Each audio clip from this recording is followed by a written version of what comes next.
Tom Quee and Sam Wiles present Down in the Hole, a Tom Waits podcast which explores and critiques, episode by episode, every album of the American artist. To find out more information about the show and the man himself, visit tomwaitspodcast.wordpress.com. Hey everyone, welcome back once again to Down in the Hole. This is a Tom Waits podcast, basically where myself and a good friend of mine go through every single album of Tom Waits, episode by episode. And I'm really excited because at the moment we've come on to just a watershed moment. Tom has crossed the Rubicon, as it were. There's many Tom Waits in the career of Tom Waits. Arguably, I'd say there were 5, but we can elaborate on that in later episodes or whatever. But the clear division is between the jazzy boho asylum years and the post-Kathleen years, the years when he gets married and he suddenly becomes this kind of like demented yet beautiful, tortured, just oddball, vaudevillian soul, and the birth of that is in Swordfishtrombones. So today's episode is Swordfishtrombones, but it's not just me babbling on as ever. It is my great friend, great Tom Waits fan, Sam Wiles. Sam, what's up? Hey man, we are here. We are fucking through the looking glass. Something I just wanted to get out of the way before we even start was... Please, yeah. Like, I think you and me, we're going to really underestimate how much of a shift this was for some people, because there's a big portion of the fans out there who moan on the internet, who really, prefer the original first half of Tom's career. Yeah. Something that I really can't say I empathise with too much. This is definitely where things pick up for me, certainly. Yeah, definitely. And like when we encountered Tom, 5 or 6 years ago, we encountered him as kind of, just before Bad As Me, the fully formed mix of his personas. We knew both of them. Like Old 55 was as Tom Waits as Chickaboom to me. But I guess to some people it's just, it doesn't differentiate. Well, the first album I got into was next week's album, Rain Dogs. Oh my God, yeah. So like he was already kind of in this phase. Yeah, totally. And but, we can't underestimate that. We're obviously going to get into the album in a bit, but this is one of the most legendary career shifts in history. I literally, I've said we've spoken about this before. I cannot think of any artist. I'm even going to widen it beyond music. I'm going to get out to books and maybe painting, but that seems a lot easier to be an abstract shift in. You know what I mean? It's just how you use your brush rather than how you are as a person. Like to go from Closing Time to Swordfishtrombones. In the space of 10 years, even the Beatles, I think it's a bigger shift than Please Please Me to Let It Be.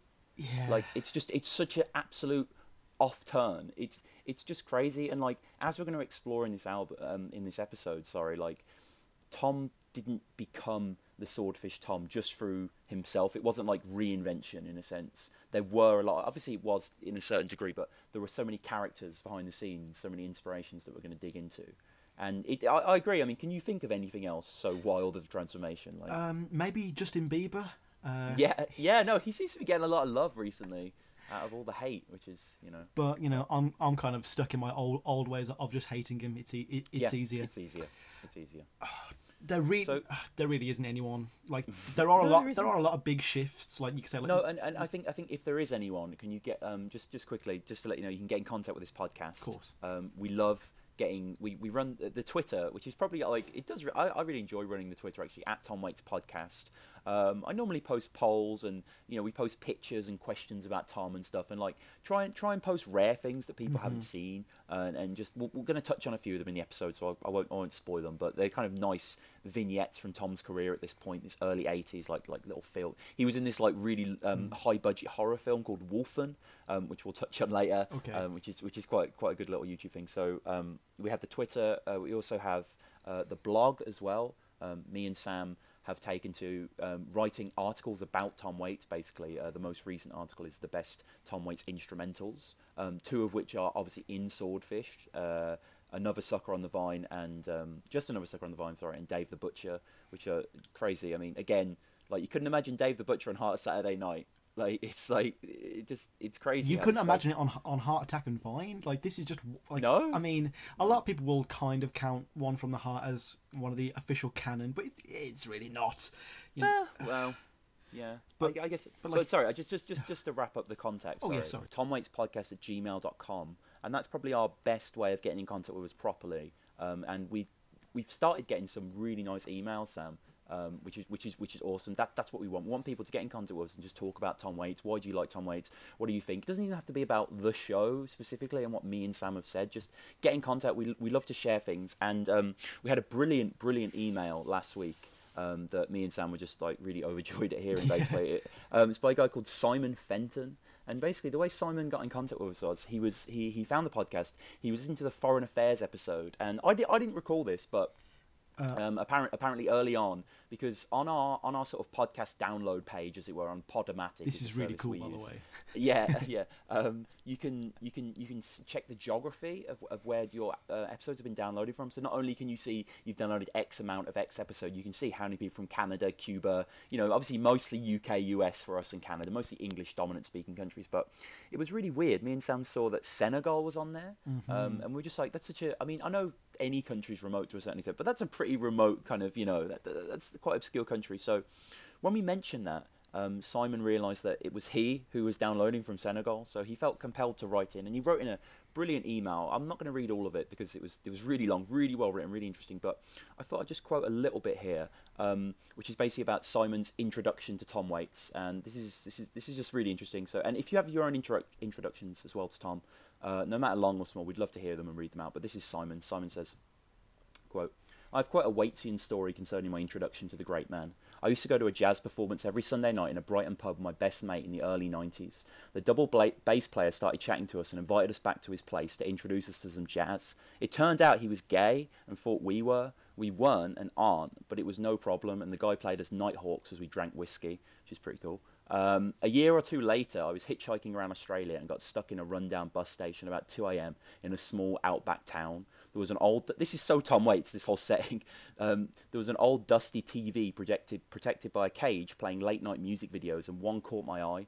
Filmed in sepia for a fisheye lens, a raspy-voiced fellow led a group of circus freaks through downtown LA. I recognised him to be Tom, but only worked out years later, that it was In the Neighbourhood, contender for perhaps his best musical performance. A few weeks later, I got drunk with Dave the Horticulturist, he puts that in brackets, in Melbourne, and he put on Tom's latest release, The Black Rider. Although there are a couple of difficult tunes, I fell in love with it and rushed out to pick a copy. It remains possibly my favourite album, which is perhaps a controversial view.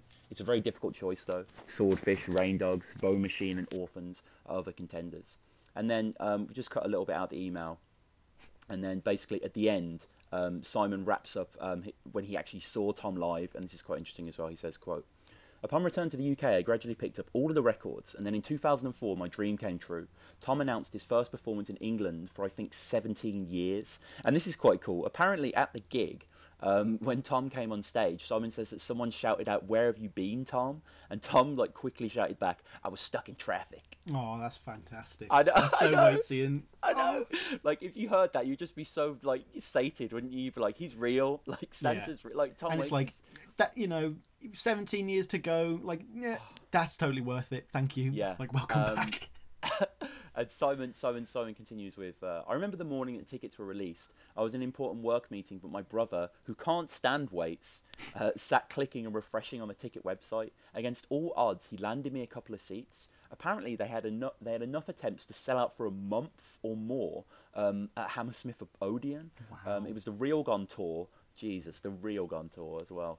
And he opened up with one of my favourite tunes, Hoist That Rag, which is Simon's pick for best guitar on a Waits track, with Mark Ribot, who's an amazing guitar player. It's a strong contender. Incredible. Joins on Rain Dogs. Simon says, I'll never forget the standing ovation Tom received upon walking out, throwing freaky shadows against the backdrop. As well as much of Real Gone, he played such classics as Alice, Fish and Bird, Jockey Full of Bourbon, Eyeball Kid, God's Away on Business, Straight to the Top, Murder in the Red Barn, and Come Up to the House. That's a crazy set.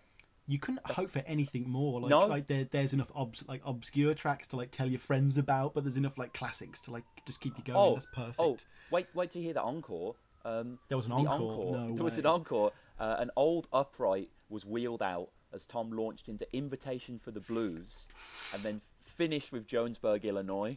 In his modern voice as well. Oh, that would be soul crushing. And then Simon concludes. Simon concludes that even the security men were wiping tears from their eyes.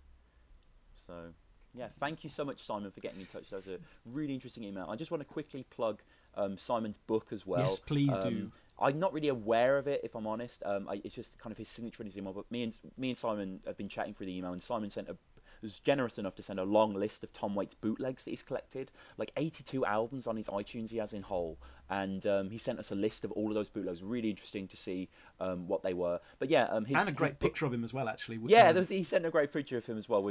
I think he just said like his face was aching from smiling so much, because I believe he saw him again on the Glitter and Doom tour, which we didn't mention. Seeing in the email, Waits but, twice, that's so fucking that's fortunate. lightning striking twice. That's absolutely insane. So yeah, his website is anaccidentalafrican.com. And that's his book as well, An Accidental African, Simon Fenton. Thank you so much for getting in touch. If you want to get in touch with us, TomWaitsPodcast@gmail.com, @TomWaits on the Twitter, TomWaitsPodcast.wordpress.com.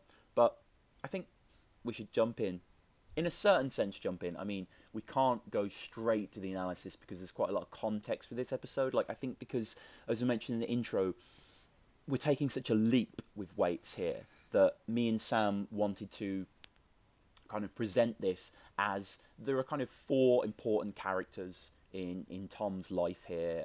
Some are musical artists that inspire him. One is a woman that he marries. One is an old friend of his that he's known since his teenage years. And these four people are those that kind of help Tom help his rebirth in Swordfish. And I think we'll open up with Kathleen Brennan, Sam. And before we dig into just the facts of how they met, could you just sum up Kathleen for me in a few, what is she to you?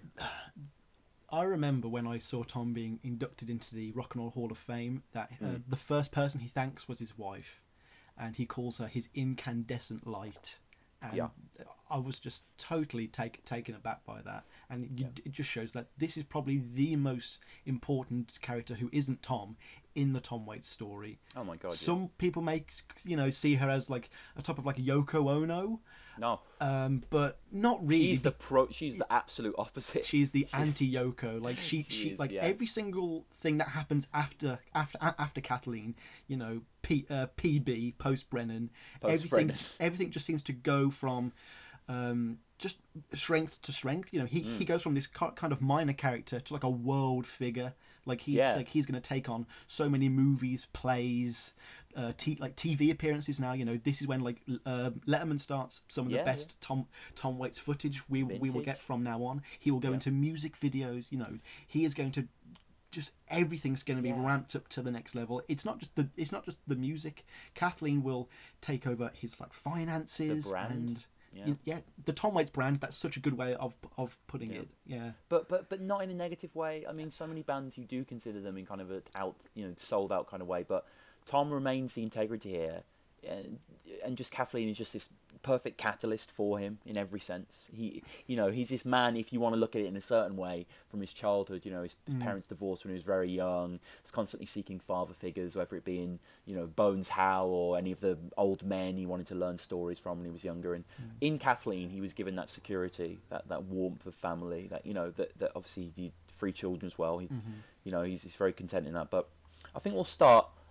Just with a little bit of background for those not aware of Kathleen. Tom and Kathleen had met, as we discussed in the previous episode, on the set of One from the Heart, or in Zoetrope Studios, which is where Tom was writing the music as the film was being made madly. And she was a script analyst, wasn't she? She was a script analyst, but I found quite a funny quote, because Tom is Tom, so he will always just lead you with stories rather than tell you what actually happened. So there was one interview where he was asked how he met Kathleen, and apparently, according to him, Kathleen was living in a convent at the time, planning to become a nun. Her superiors had allowed her to leave the sanctuary for one night to attend a New Year's Eve party, and there she met Waits. And apparently she gave up God for him, according to him. But in reality... that's still a wonderful quote either way. That is great, yeah. But in reality, she and Waits had been introduced at a party thrown by Art Fine, who I couldn't find much information on. He's, by all purposes, kind of that 70s kind of boogie nights guy who throws loads of parties. Oh, okay. And kind of a minor rock historian. He was a close friend of Chucky Wise. And Waits, yeah, exactly. And in that era, that 70s canyon rock era, or even like the 80s, that was there. And Waits would say on the occasion, quote, I was leaving the next day, as in after the party, and after meeting Kathleen and falling in love. I was moving to New York, and I was never coming back here to the Los Angeles area ever again. That's what I said. But I'd said that before. So I got a call to do One from the Heart. I came back, I got a little office with a piano in it, and I was writing songs, and Kathleen was working at Zoetrope. She was a story analysis. Someone told her to go down and knock on my door, and she did, and I opened the door, and there she was, and that was it. That was it for me. Love at first sight. Love at second sight. He corrects himself. So, do you believe that he generally did fall in love with her like that? Or yeah.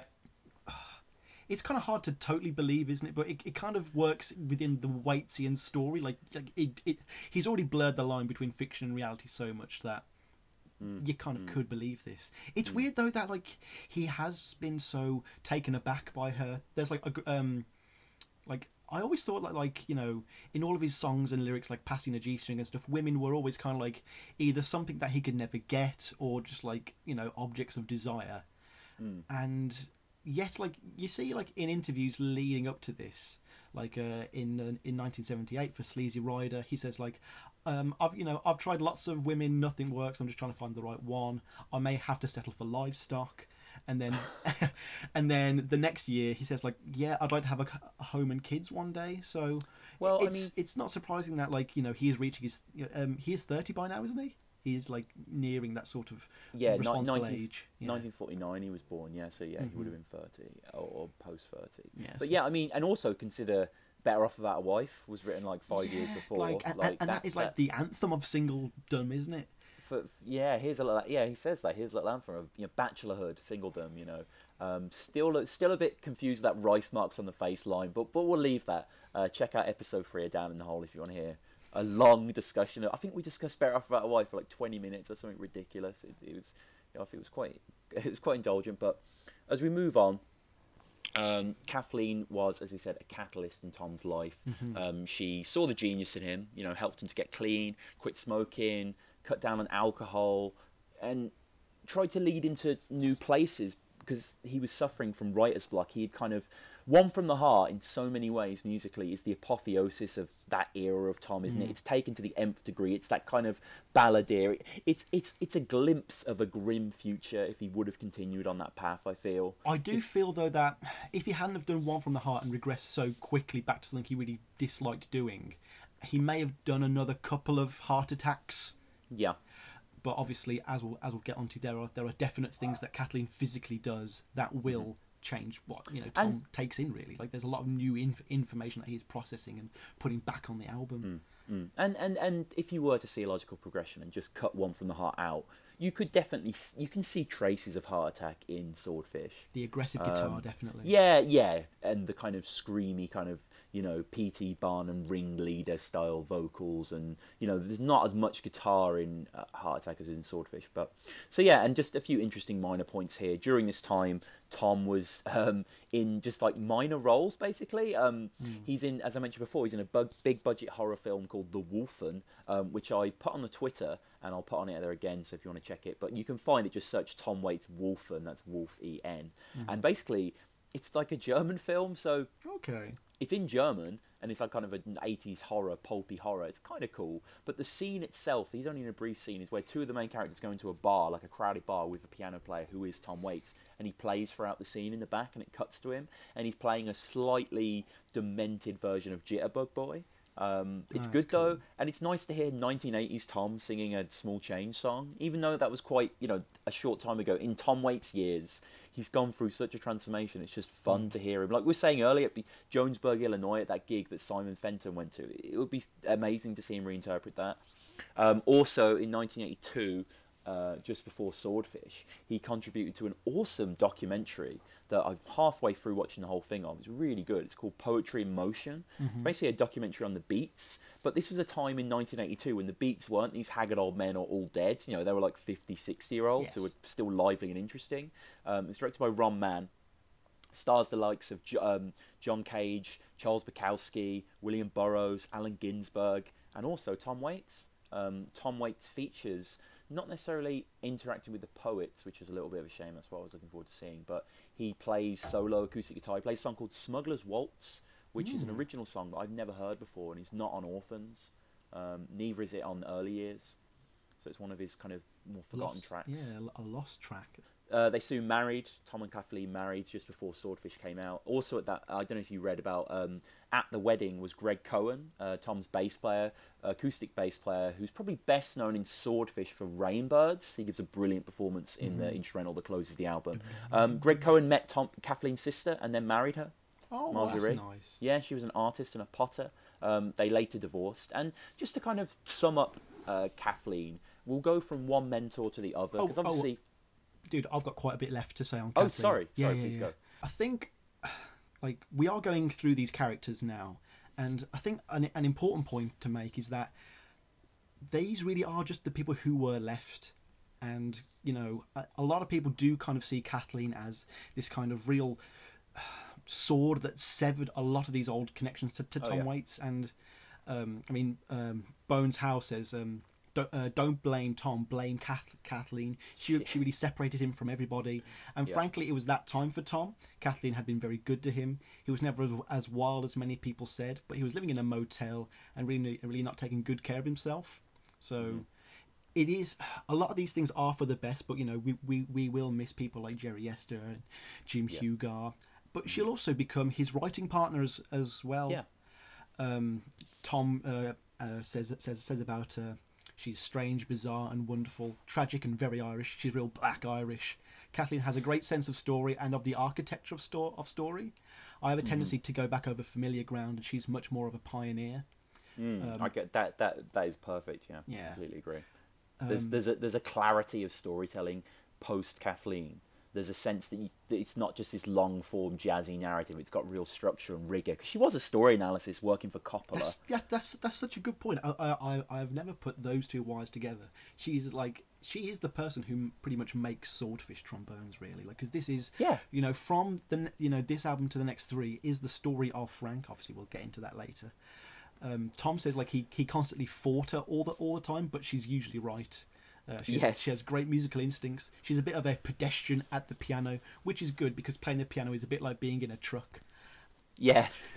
There's a good quote from Michael Hacker who says that Tom and Kathleen working together, quote, giving Kathleen so much credit is a win-win thing for Waits. Nothing diminished him, and it allows him in a way to deflect certain things. He can be this gracious collaborator, but really, at the end of it all, it's all about Waits. Wow. So, and Barney also says, kind of touching on what we were saying about the story, the great Barney Hoskins of Low Side of the Road. Respect. That's all. Every episode, just his book is incredible. Please buy his book about Tom Waits. So his book is annoying because it almost invalidates most of your other research because and Barney quoted that as well. Oh, and Barney referenced that as well. Yeah. I mean, he's such a good writer. Like, obviously, me and Sam read widely and try and find interesting things to say from books and stuff before we talk about the songs. But yeah, I mean, so much of the footnotes are already covered. So Barney says, quote, often present at the Swordfish sessions was Kathleen Brennan, whose literary background came to the fore in moments about lyric and phrasing. Kathleen was way into the words and how the story was coming across. The last quote, the way into the words, was by Stephen Hodges, who was the Rain Dogs drummer. And then Waits himself would say that Kathleen co-produced the record with me, though she didn't get the credit. And he has quite a nice, like, Tom Waitsy lyric about him and Kathleen. He says, she was the spark in the feed. Which, yeah. I thought it was kind of cool that she kind of became his manager. Because, like, I think what people may not get from Tom Waits as a performer, like, since he is so electric and charming, is that he's quite like a mumbling, quiet guy. Like, he's very shy, He's a very close person. Like, we know literally, like, I know it seems like we know a lot about his life, but we really know nothing about his life. He is more close than, like, Harrison Ford. But, but it's interesting that Joe Smith, who we'll get onto when we start talking about the album, the head of Island Records, he met Kathleen and he said basically Kathleen was very concerned and very motherly with Tom. To get to Tom, you had to go through her, and even when you got to him, what did you get? He was non-communicative, basically. So even when you did get to Tom, she would basically speak for him. Like in the entire interview where Tom signed with Island Records, he pretty much said hello, and that's about it. Yeah. And Kathleen did all, like, I think it's probably just that she gets him and can just speak on his behalf. They are just kindred spirits. Yeah, and it's just what works really. It's like she doesn't have his capacities for voice or piano or ideas in a certain sense, even though she's very creative. But she has that. They're just they're literally the perfect couple. They complete each other. Yeah, she gives him that pragmatism, which is great. Like it's just it really must have been love at first sight because they are so perfect for each other. And instantly perfect is the key thing. Like yeah, it's not like we have like 4 years off and then okay, now we have Swordfish. He's had time. It's like no, he's done this in a year. No, it's the same year that One from the Heart came out, isn't it? It's released. No. 83. Was it? Okay. Yeah. So it was but he was doing movies. He had a child. He had Keller Simone, his first child. Like. It was madness, really. But regardless of all this about Kathleen, I've still never heard her speak. I'd love to hear her speak about music. I'd love to know if she wrote music before Tom, or was, because there's no way of knowing. There's literally no history about this incredible collaborator. We hear her voice in every song. She's behind everything now. She's the Lennon/McCartney. It's now Waits/Brennan, pretty much. Are there are there any songs that aren't Waits/Brennan from now on? House Where Nobody Lives. Is that just a off Brennan the top of my head? No, it's a Waits track. Oh, okay. And I think Brennan's much more about the lyricism and the phrasing, but I did learn that she wrote the melody to "Hang Down Your Head" from Rain Dogs. Oh wow, that's fantastic. Great melody. So I think we should maybe move on from Brennan now. Yeah, and I think I'll just close it with please. In an interview much more recently, he said, "So we met. I've been married 8 years, and I got 3 kids, and things are going okay. And hey, it's a happy ending to a terrible story." That's what he said. Who else? Yeah, it's happy ending to a terrible story. Wow, that seems very dark for Tom. Even Tom, like, you know what I mean? Because he's talking about his actual kids. I think we might underestimate how unhappy he may have been before he met this woman. Yeah. But she is not the only person who will influence him. She will actually introduce him to several artists, which is pretty damn cool. I mean, obviously when you meet new people, obviously when people move in, you've got to put all your records together. Tom, the inquisitive guy he is, probably flicking through them. Who shall we dive into first, Tom? I think let's tackle Beefheart first. Let's talk about Captain Beefheart. Yeah. I'm not gonna lie, this man's quite enigmatic both in the literary form as he is in real life. I've listened to a couple of his albums now. It's Mother's Milk. What's the first one? Safe. The Troutfish. Yes. Yeah, replica. Trout mask replica. Yeah. I've got into a couple of songs actually. He is a very visceral guy, and you can see just so much of Swordfishtrombones in what he does. His bass is a lot more aggressive and electric. He doesn't really do the whole upright bass thing. Tom still will always keep that till the end. But you can hear with that sort of just grating guitar, and like it's heavy, it's fast, it's almost non-lyrical, and Tom will kind of again take these things and do what he wants with them. Like I don't think he's ever copied, really. No, and I mean the fact that he never knew until like Swordfish is fair enough, because if you wouldn't back then, like even now big bands can pass us by when we have Spotify Premium, you know what I mean? We can have anything in the world and still miss it. It is surprising how we didn't really know about him, even though Beefheart was on the same label. Yeah, it's that kind of, again, that crazed kind of circus, ringleader kind of mentality, isn't it? The guy heralding the masses and that kind of communal wild aspect to it. I'm not a huge personal fan of Beefheart, but to not acknowledge, there's a couple of, I think I need to analyze him more, to be honest, but to deny the influence is just naive, really. It's definitely within this music, and maybe becomes less realised as he progresses, arguably. Maybe in the Bone Machine you see a kind of new, harder aesthetic, kind of callousing over this wild beefheartiness. That's the period when the media started calling him an alt rocker as well, so you can't just expect that. At the time Swordfishtrombones was coming out, he was just Captain Beefheart was just releasing his harshest, most alien swan song, "Ice Cream for Crow." Right. Waits, when asked about how much influence had on his recording process, he said, once you've heard Beefheart, it's hard to wash him out of your clothes. It stains like coffee or blood. Yeah, I saw that quote. I Yeah. love that one. And you know, the music just encouraged a lot of people to go into some kind of cocoon and come out of something completely different from when they went in, and that is literally what's happened with Tom here. Yeah. You know, we are, again, I've said it before, there are a lot of people who will miss, you know, a lot. They will miss the strings. You know, no bones how means no strings anymore. People are going to miss the sort of noirish stuff. Don't really know why. Sax. No sax. You know, brass is still here, but it's now demented like everything else. Very little piano. You know, and I think that's true. And I think the musical landscape of Swordfish is completely alien, and that comes down to not only the Beefheart influence, but someone who I only heard about through reading the Barney Hoskins book and then the Tom things. Harry Partch. What an unusual guy this guy is, by the way. If you're listening to this podcast and you're at a laptop or you know you have access to the internet, just search out some Harry Partch. This is it'll be the most fun you have today. This is such engaging music. It's just this guy, this like obscure inventor hobo, you know, who was this like very, very talented kind of basically who very, very talented composer, but hated kind of progressive orchestral music. There was a quote of his that Tom was fascinated by, basically, that kind of sums him up. And Partch would say, "Once upon a time, there was a little boy who went outside, and that boy was me. I went outside music." And basically, Partch kind of like saw the modern way, the Western way of 12-note octaves as being quite reductive. So basically, he built for himself a 43-tone scale, and with that scale, played on really bizarre homemade instruments like the chromelodion. Yes. And you know, these are just.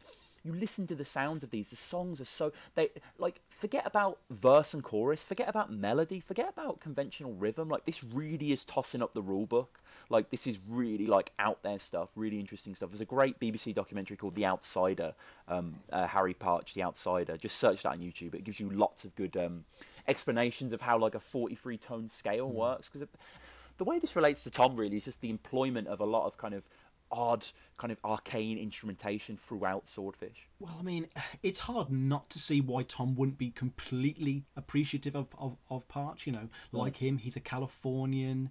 He has a certain tendency towards big musical pronouncements, a certain self-centeredness, and a certain, extreme certainty in himself. Partch in like 1930 like destroyed all of his musical compositions and he was a hobo for 10 years. From like 35 he just like pretty much was a drifter, which is oh my god, the most Tom Waits thing ever. And that's like that era is the Dust Bowl, Steinbeck, Grapes of Wrath era, like, you know, your Mice and Men style era, like on the freight trains and the hobos. And he kept a journal for 10 years as well with loads of illustrations and compositions, and then he came back. And then he got really popular again, and then he started making music. It was the crazy. 69 album that I've really got into, The World of Harry Partch, is probably the best starting off point you'd ever want to explore for him, really. I really recommend it. But the influence, you know, this will last right through his career. If you listen to these tracks, one of the best ones is called Ring Around the Moon, A Dance Phantasm for Here and Now Phase 1. Wow, what a slick title. But, you know, you can't listen to that and tell me it's not the Black Rider or Eyeball Kid or something like that. Yeah. It's the Harry Partch, the influence of Partch. I mean, Waits himself would say about Partch, quote, "Like most innovators, he became gravel on the road that most people drive on. Nobody has done anything like that since. The idea of designing your own instruments, playing them, and then designing your own scale, your own system of music, that's dramatic. And particularly for the time he was doing it, because this is a guy who was doing it in the 40s and 50s. You know what I mean? This wasn't kind of 1980s, kind of the liberal, you know, existential crate. Like, this is like button down. Like, this is like 20 years before the Beatles comes out. You know, it's crazy. And Randy Hoffman, who is someone who played with Partch and tours as a percussionist, was talking about Tom coming to see the orchestra years before, and he said, "I can make some very good guesses as to why Tom was attracted to Harry's music. Partch has spent a good time of his life as a hobo, and he had that kind of ultra bohemianism built in him the way Waits also did. Partch was a rebel and a revolutionary. He confronted people with this new thing, and it was very theatrical. Tom probably said to himself, as Partch did, I'm going to do it my way. I want to get things done in the way that no way has been done before." And it's that rebellion. I mean, like he does want that statement with this new phase of his life now, doesn't he? And like, this is like the perfect way to go about it, really. Because it's like, does Swordfish sound like Harry Parch, yes and no. I mean, obviously there is that kind of weird inspiration, but these are still songs. Like, you know, he hasn't really kind of threw the baby out with the bathwater, as it were. But it's more like that philosophy, that ideology of Parch is what's stealing Tom now. Parch does like a lot of spoken word stuff as well. Yeah. Like, and like, you know, he tries to again blend the world between of spoken word and melodic songs. You know, showing that they don't necessarily have to be separate. No. And then there's, you know, the obviously more surface similarities between these two albums. Yeah. You know, we'll have a lot of atmospheric accordion, which harks back to Circus Girl from the last episode. Then we have the arguably classic bony sound of the wooden instruments like the marimba. Oh God, they're all over Swordfish. You know, and that will go as far as, you know, Bow Machine and Orphans again. Yeah. And then we've got the like with Beefheart, we have this very unconventional heavy drive beat. You know, we're going to have such loud percussion. I mean, look at Hell Broke Loose again. You know, Tom will be forever changed by having listened to this guy. Yeah, and it makes perfect sense. It's the next logical step, because like a central fascination of Parch was the idea of like corporeality, of like the sound of your body, you know, and you know, and again, Randy Hoffman, who I mentioned earlier, he recalled Waits coming to the ensemble concert and quizzing him about the cloud chamber bowls, which, just Google like Harry Parch instruments, by the way. Check out there's a great Wikipedia article detailing, there's about, he divided about 15, 20 or so, maybe there's more, but their collections with images and explanation of what it sounds like, they're amazing. And Tom was quizzing about a series, which is a cloud chamber bowls, which is a series of Pyrex bowls suspended in a frame. And I remember, he says, I remember Tom pounding on my chest, and Tom saying, it gets you right here. Tom was equally fascinated by the many kinds of marimba that Parch devised and built for his music. The vibraphonic sounds of these instruments. I mean, that is just the exotic expansion of Waits, isn't it? It's there. It's just so cool how this like reclusive fringe tinkerer, you know, this perfect Waitsian character, just happened to realise that everything you hit with something has a note, and if you arrange it in the right order, you can make an instrument. It's so cool, and I wish Waits had, you know, kind of done his own thing with that. You know, not really copied, but it'd be nice if he had made some sort of horrible, hellish creation. Yeah, I mean, elements of Night on Earth, I would argue, is as dark as you get. His Jim Jarmusch soundtrack. There's a song that I mentioned in the best instrumentals. There's many songs, actually. There's a song called Helsinki Mood that's also very dark. But the song I mentioned is Dragging a Dead Priest, which is a great title, and that's kind of a proto what's he building in there, but with more of a Parch feel to it. And I think the final character we want to get up before we jump into this album, this incredible album, is Francis Thumb, who's more of a kind of background character in Waits. He's not someone you would necessarily know as an immediate influence as a Jim Hugart or you know, a Kathleen. He's an old friend of Waits, though. He's an old friend of Parch's as well. He was part of the Harry Parch ensemble, playing what? How do you pronounce it again? The Chromelodion. Chromelodion. So it all ties together. This is an old friend of Tom's who also knows Parch, and you know it's interesting how these things overlap. Who also knows? So Thumb also knows Parch. They became friends when Tom was 20 in 1969. So prior to Tom's kind of emergence. Thumb was a classically trained pianist, and there's quite a good interview actually that I found online. This is from the Union Tribune pop music critic George Varga from October 3rd, 2004. And it's an interview with Thumb about Tom, and Thumb would say, Tom has a background that he doesn't give himself credit for, a very old-fashioned musical background where you're making music in the home. I'm quoting the whole article, said Thumb, who once studied conducting with Leonard Bernstein. He's got a lot of that from his mom and church songs. When we met, that's what we found ourselves doing, singing great tunes by Gershwin. We'd sit down at the piano. This is great, like 20-year-old Tom Waits. Yeah. We sit down at the piano and go through all these Gershwin tunes, like a couple of old men in a retirement home.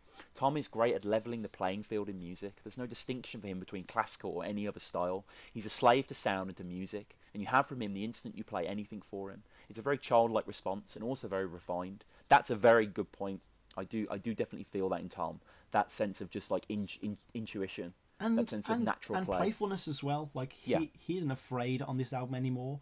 Like we said earlier in previous episodes that especially in things like Closing Time and even arguably in One from the Heart, Tom always is very restrained when he has to play for someone else, and now that he's playing for himself, the influence of people like Francis Thumb and Harry Parch will just allow him to do whatever he wants more. Like there's a great quote for that Tom says about Thumb in 2000 in a Blues Review magazine. Oh. He just calls him a river to his people.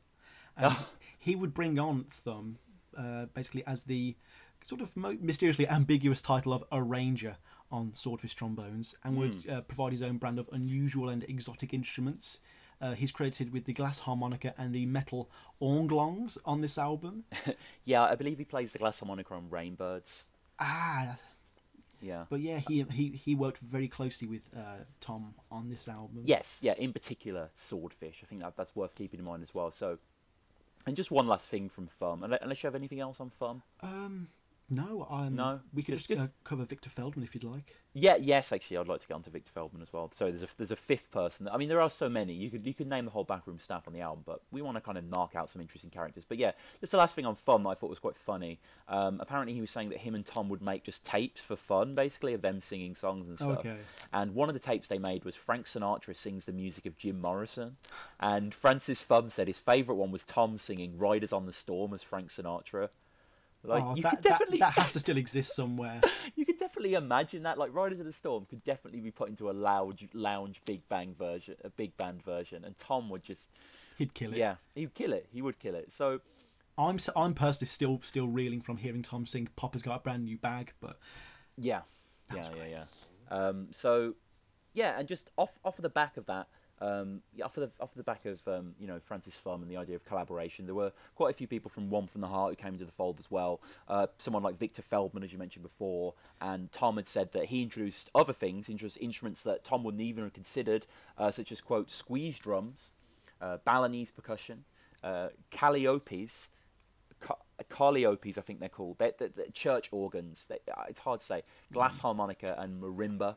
So there was this whole confluence of instruments coming into the fold. If you consider Tom before this album, there are so many new people. There is the guiding story hand of Kathleen. There is the wild influences of Beefheart and Parch. There is people like Thumb and Feldman behind the scenes introducing all these new instruments and ideas. It's a melting pot, really. It's such an exciting backdrop for an album. Just as a brief shout out, I just want to mention that Fred Tackett's guitar and banjo on this album is also pretty badass. But we'll get to that on particular tracks. So just before we dig into the album proper, we'll just do a quick bit of context of the actual release, because there's quite a few funny stories here. So basically, April 1982, Waits has written with Kathleen quite a few demos for Swordfish, including Shore Leave, and he goes to Electra Asylum and he plays it for Joe Smith, the A&R kind of production guy, whatever, management. And apparently, according to Hoskins, Tom saw the blood drain from the man's face. What's amazing, though, and I don't know if you notice this as well, but like Hoskins actually gets an interview with Joe Smith, with the executive who doesn't like Swordfish, basically, and puts quite a funny picture. And I think the guy defends his corner quite well. Joe Smith says to Barney Hoskins, "You have to understand that my eye wasn't on Tom. I was trying to keep Freddie Mercury from falling apart. I was trying to get Don Henley and the Eagles, Don Henley and Glenn Frey into a studio together, or I was trying to sign new acts like the Cars. My promotion and marketing staff would roll their eyes when I announced I had a new Tom Waits record. I'm playing Queen and Jackson Browne when we have a meeting, and when I play Waits, that's when everyone goes to the bathroom." There were a couple of aficionados at the company, but they were so swamped with the more commercial artists. After some discussion with Tom and Kathleen, after he didn't like the tracks, he kind of agreed that they could just finish the album, because he, quote, hoping they would make friendlier music. There was no point in battling it out, because I didn't think another producer was going to up him in 300,000 sales. I thought he made a mistake in leaving Bones anyway. Well, it's odd you should say that, because the quote I have from Smith is basically just saying he simply didn't have the revenue to keep Tom on anymore. And he says it's not like Randy Newman at Warner's, where Randy attracted other artists to the label. Yeah. So I mean, Tom, I think we underestimate how obscure Tom is in most of America still. Like he's not that world presence yet. No. But Tom gets kind of upset with this, really. Yeah, he gets annoyed. Yeah. He pretty much Waits for Swordfish wanted to be responsible for all facets of conceiving, producing, and putting together like the entirety of this, which even meant getting rid of manager Herb Cohen, who obviously we've mentioned. Kathleen would bring in her accountant father, who was a big help in kind of making sure Herb stopped screwing Tom out of his money from now on. And Tom basically said he thought he was a millionaire but had $20 in his pocket. Yep. And so he dumped his manager, he dumped his producer, bye to Strings, and he does start to kind of feel the pressure of having to make all of the decisions. But Kathleen, again, she's there as this rock. She can do a lot of the sort of busy day work and just allow him to be the artist he wants to be, really. And he, luckily, Tom returned with the finished Swordfish to the A&R guy Smith, and he didn't like it again. He didn't like it, but thankfully Chris Blackwell of Island Records. Yes, amazing. I believe I called Chris Blackwell Joe Smith earlier. Right. Apologies for that. No worries. Island Records, amazing record label. Like so many good artists. They've got like a more modern level. They've got people like I think Drake's on Island Records actually, and George the Poet. But also in the past, you got bands like I don't like U2. I actually think U2 are one of the most overrated bands ever. But U2 are on Island Records, which is pretty huge. Bob Marley, Amy Winehouse. Great. John Martin, who's one of my all-time favourite singer-songwriters, was on Island Records as well. Amazing, brilliant label. And of course, they were run by the Blonde Assassin, as he was known, Chris Blackwell. Yeah, he, quite an interesting figure, because it's really quite hard to guess his motives. Because he's very complimentary to Tom. Yeah, he does call Swordfishtrombones a genius work, but whether he just does genuinely like the album, or whether he saw Tom as an avant-garde money-making opportunity rather than say particularly liking the album is anyone's guess. Well, I mean, you at the end of the day, you run a record label. You're in it for you're not in it to be discerning. So I guess we can't really begrudge him that. Yeah, he after all was with Tom for the next two albums, which was good as well. It's very much like a movie studio, really. Yeah. You've got to make your prestige albums, and you've got to make, your Britney Spears albums. Yeah, and Tom himself was very complimentary about Chris Blackwell and the whole move as a whole. He said, quote, "I'm happy to be on a small label. Blackwell is an artist, a philanthropist. You can sit and talk with him, and you don't feel like you're at Texaco or Heineken or Budweiser. There's something operating here that has a brain, a curiosity and imagination." So, it was a good outlook, and Swordfishtrombones, we're going to review it ourselves, but just to give you a little idea of how it fared in the world. In 1989, 6 years after it came out, Spin magazine named Swordfish the second greatest album ever, which is a pretty huge accolade. At the year of its release, it didn't do too well around the world. From information I garnered from Wikipedia, in the Dutch Top 100, it got to position 48. In the UK album chart, we got it to 62. That's good. Yeah, US Billboard 200, it got to 167. In the New Zealand album chart, it got to 45. And its highest placing was on the Norwegian album chart, interestingly. So Swordfish, critically, obviously lauded ridiculously, as we're about to get into. One of the most arguably influential albums ever. It's just ridiculous. So let's do it, Sam. Underground. Let's get into the album. We've laid the barriers. We've laid the boards down. Let's go. Underground. Oh my God. I mean, I don't want to, blow my load too heavily and say that this is the step right up of the album. Wow. And anyone who goes back to listen to our episode 4, they will know what we mean by that. A song that we can go back to and listen to over and over again and just endlessly enjoy. And again, as we've said before, Waits' albums tend to start off very strong. They tend to give an impression of the entire feel of the album, and this song is either one of the boldest statements of all time or one of the biggest practical jokes, because this is nothing like anything any of the fans would have expected or even heard before. This is to this day that the transition is still shocking. I could never be so bold as to know what the statement is, but we know a statement's being made. Yes, yeah, I think that it's such a surprise attack, Underground, and it's worth emphasizing that Underground is such an important song, and whether it was the first song that he wrote after when he was in the Swordfish mode, like by putting it as the first song on the album, you are really making a statement. This is the first song that people are going to hear, especially in this era rather than the shuffle era. But even now, you know, the first song on the album is the call to arms, as it were. And it's just worth emphasising the amount of things in this song that Tom does for the first time, the amount of new ground that he breaks. And I don't know if the Underground title is kind of playing on that. Maybe. I mean, it doesn't really matter. But like the tropes that define Tom in the earlier years of his career, the sentimentality, the lush strings, the sense of yearning, that's like thrown out the window. And like by my count, even the sense of reality's gone. Yeah, exactly. By my count, there are 5 things that he like does new for the first time in this song, which will become defining marks of his music up to this point. And first of all, there's that discordant,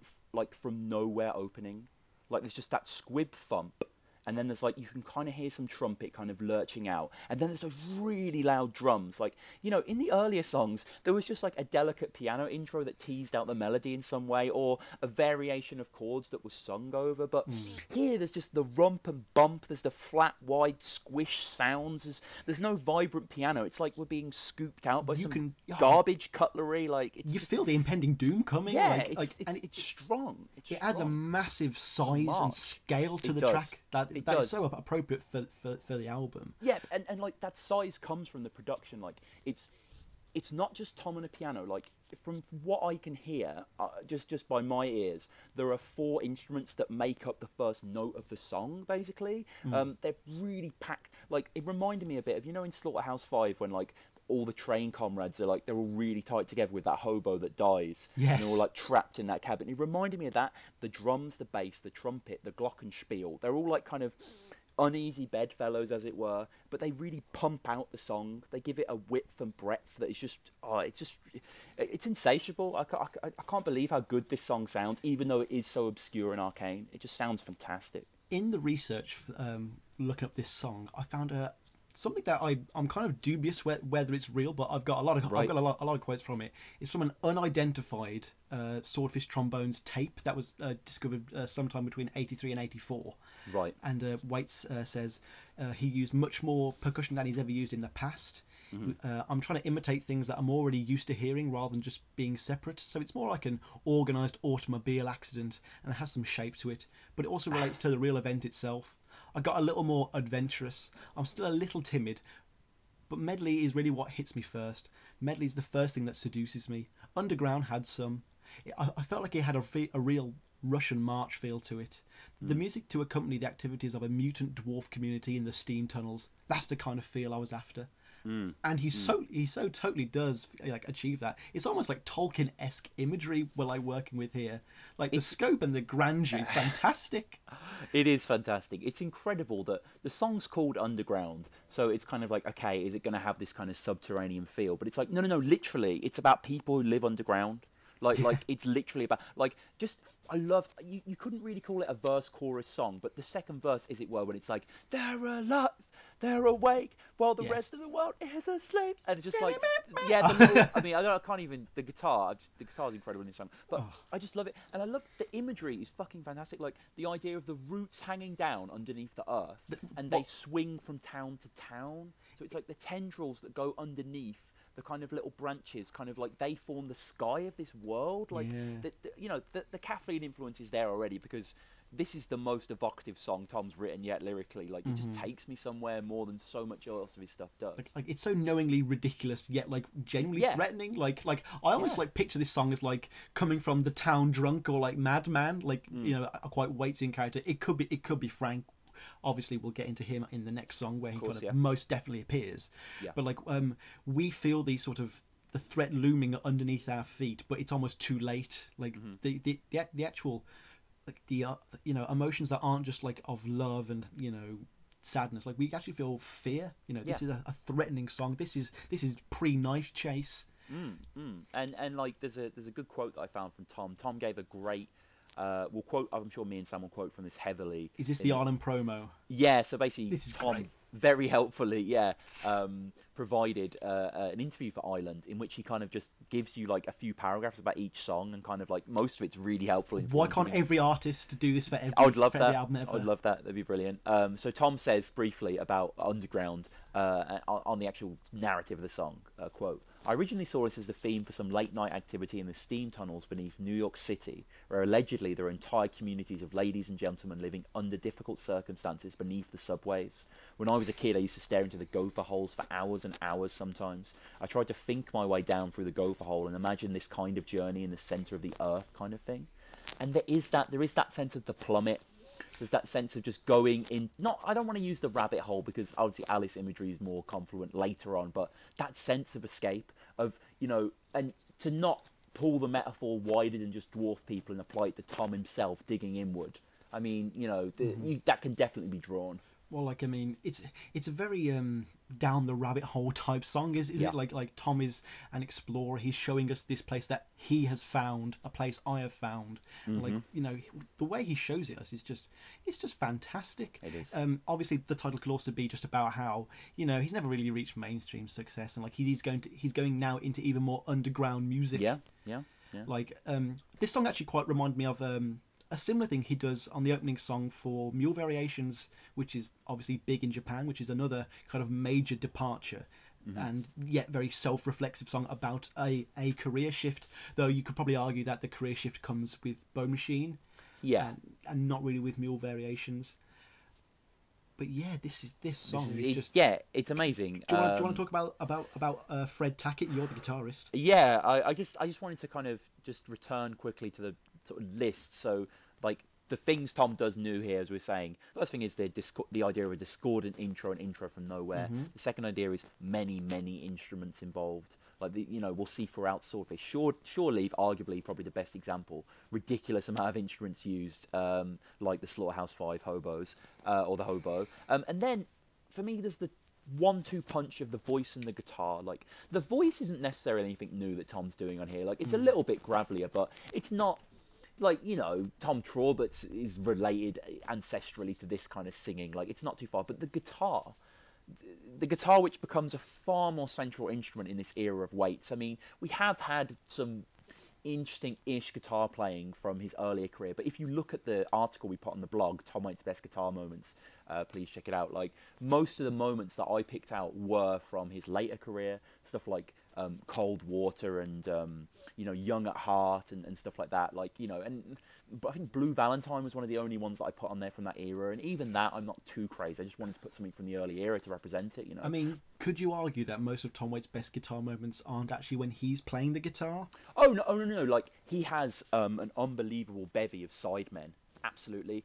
Fred Tackett is on this album. Then we have Mark Ribot. The kind of the squelchy rock sensibility of Mark Ribot on Rain Dogs. Then you have Smokey Ormel on VH1 Storytellers and Later, who's got a real... I mean, the Downtown Train guitar solo on the VH1 Storytellers is one of the best guitar solos ever recorded live. It sounds absolutely heartbreaking. It's played to perfection. It's so good.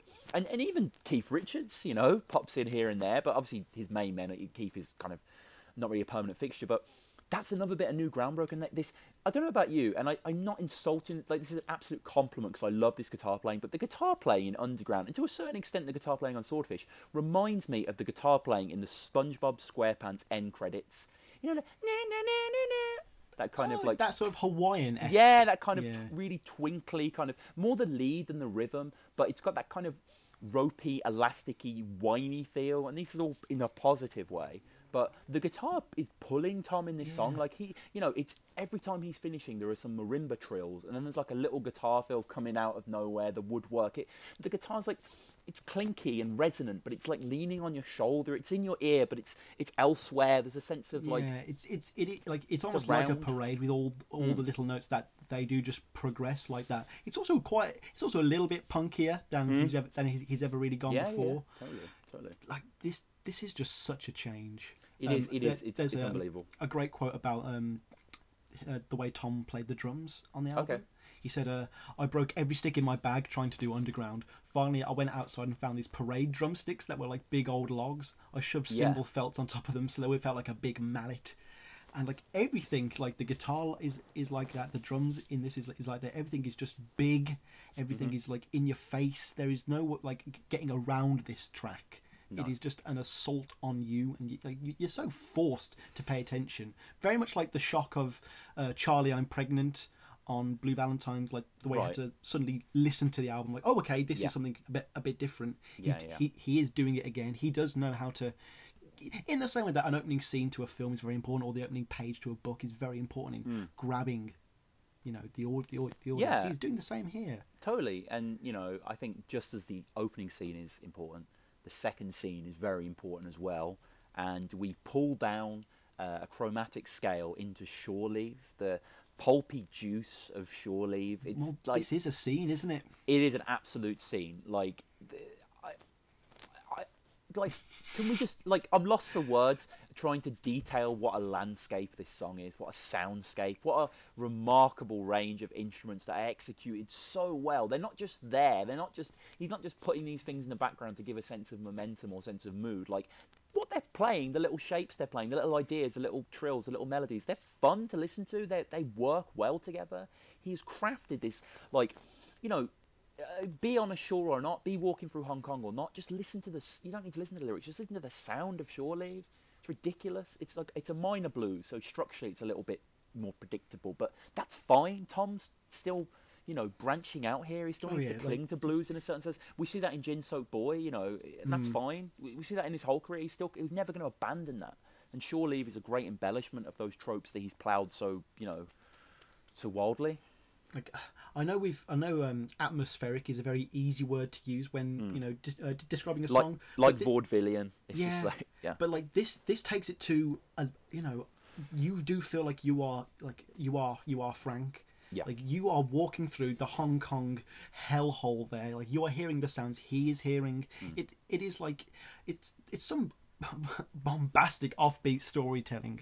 We are literally hearing the story both through spoken word, Tom, Parch earlier, as we discussed. He's blurring the lines in this song between an avant-garde spoken word track and something even more avant-garde really in the musical presentation.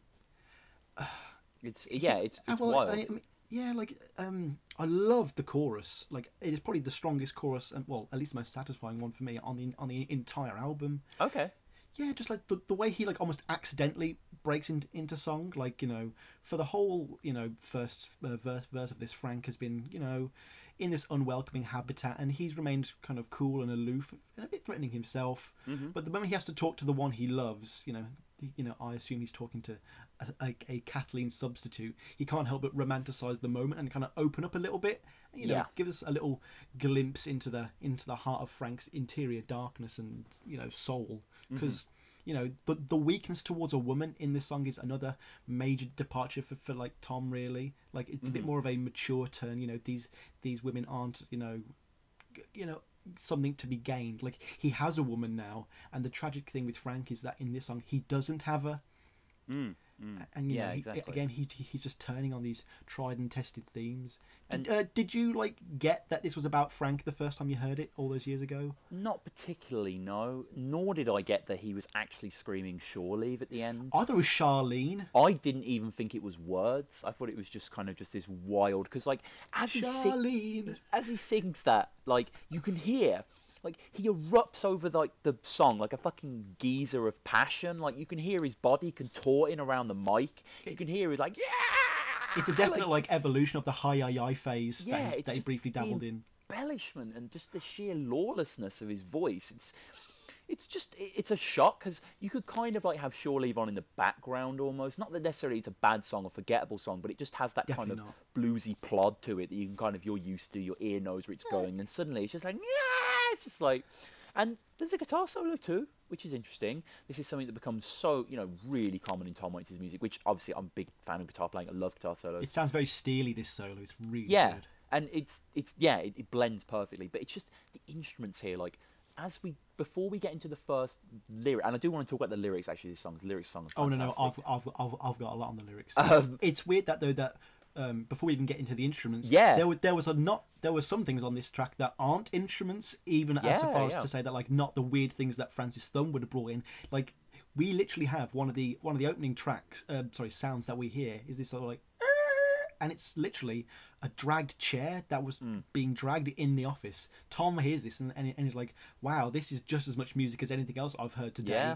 And he puts it in the track, and it works perfectly. Like, it's a real like cacophony of different things together, and we hear them as Frank hears them, and it's and it is. Like, is that diegetic sound? Yeah, yes. And it feels almost random, but like when you look at the VH1 storytellers, you actually when he does What's He Building in there, which has a similar musical nature to it. Definitely. You see the guy in the background frantically moving between about 50 instruments to play all of them in this weird way. And I imagine the recording process was a bit more simple for this one. Yeah, potentially. But we get so much. We do get so much. Like, you get like that low trumpet that sounds like, Tom actually talks about it in a quote from the Island thing. He says, quote, "I tried to add some musical sound effects with the assistance of a low trombone to give a feeling of a bus going by, and metal onglongs, the sounds of cans in the wind or rice on the bass drum to give a feeling of the waves hitting the shore, just to capture the mood more than anything, of a marching marine or whatever, walking down the wet street in Hong Kong and missing his wife back home." Just like, that's crazy. Just that quite, the sound of tin cans in the wind or rice on the bass drum to give the feeling of waves hitting the shore. It's really abstract thought, but it just kind of lends to the sense of place so well. And there's an instrument that, it sounds like almost medieval, like something, like a traveling kind of like, I don't know, like a jester would play or something, like a sultry thing, like a little lute. It's just before Tom starts singing, like literally the second before you just hear it go. You just hear it. It's a banjo. Yeah. You hear it be strummed once, don't you? You just hear a single strum. I love the way just Tom describes shore leave as a chief boatswain's mate's nightmare with a bottle of 10 high and a black eye. It's like even his own descriptions of the songs rhyme, and it's perfect. And it's just the song itself. Especially the long first verse, the repetition of "and" constantly, and the things that he's getting, the things that he's earning, kind of like Soldier's things. It's the idea of metonymy. It's the idea of the things represent the man, as it were. And I love the way he delivers a new deck of cards with girls on the back. And it's just kind of like that sense of like exasperation and lust. In the lyrics to this song, we do get one of Tom's best double entendres, possibly in his whole writing career, with the use of the Purple Heart. So, here we have Frank, like many Waitsin characters. He's in a foreign land. He's a soldier, more importantly, away from home. He's got a bit of free time on the land. We don't know much about him, but we do know that he has Purple Heart, a Purple Heart or Purple Hearts. And that can either be the medal awarded to the US soldiers who are wounded in the line of duty and survive, or it's more likely it's the seedier version of he's trying to squeeze the life out of a 2-day pass by taking Purple Hearts, pretty much Benzedrine amphetamines. There are many, like, he's fucked up just wandering through Hong Kong, Tokyo. Like, we know he's definitely in Hong Kong because he mentions he's on the Ticonderoga, which is a 27,000-ton vessel, both used in World War II and in the Gulf of Tonkin incident, which sparked the Vietnam conflict. Probably, I'd like to think Tom knew this, and he's perhaps showing, the volatile nature of Frank somewhat through this. He is on a boat that just seems to be wherever there's trouble, like him. Wherever Frank goes, there is trouble. Yes, and just the constant great imagery from no doubt Kathleen's hand here. I slopped at the corner on cold chow mein and shot billiards with a midget until the rain stopped, and bought a long sleeve shirt with horses on the front and some gum and a lighter and a knife. It's just, there's not a word wasted. There's a poet's eye there. It scans so well to read.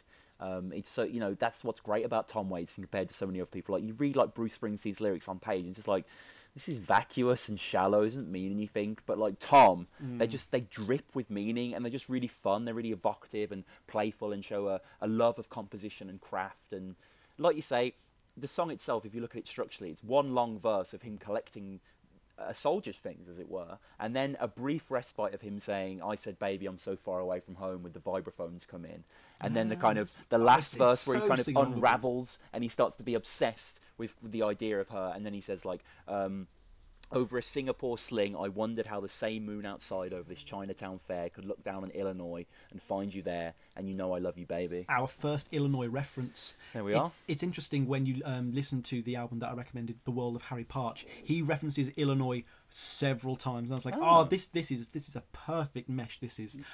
I also thought that since he uses the phrase phase one, in a lot of his music that I thought maybe our phases of Tom Waits would have a bit more of a Waitsian meaning now.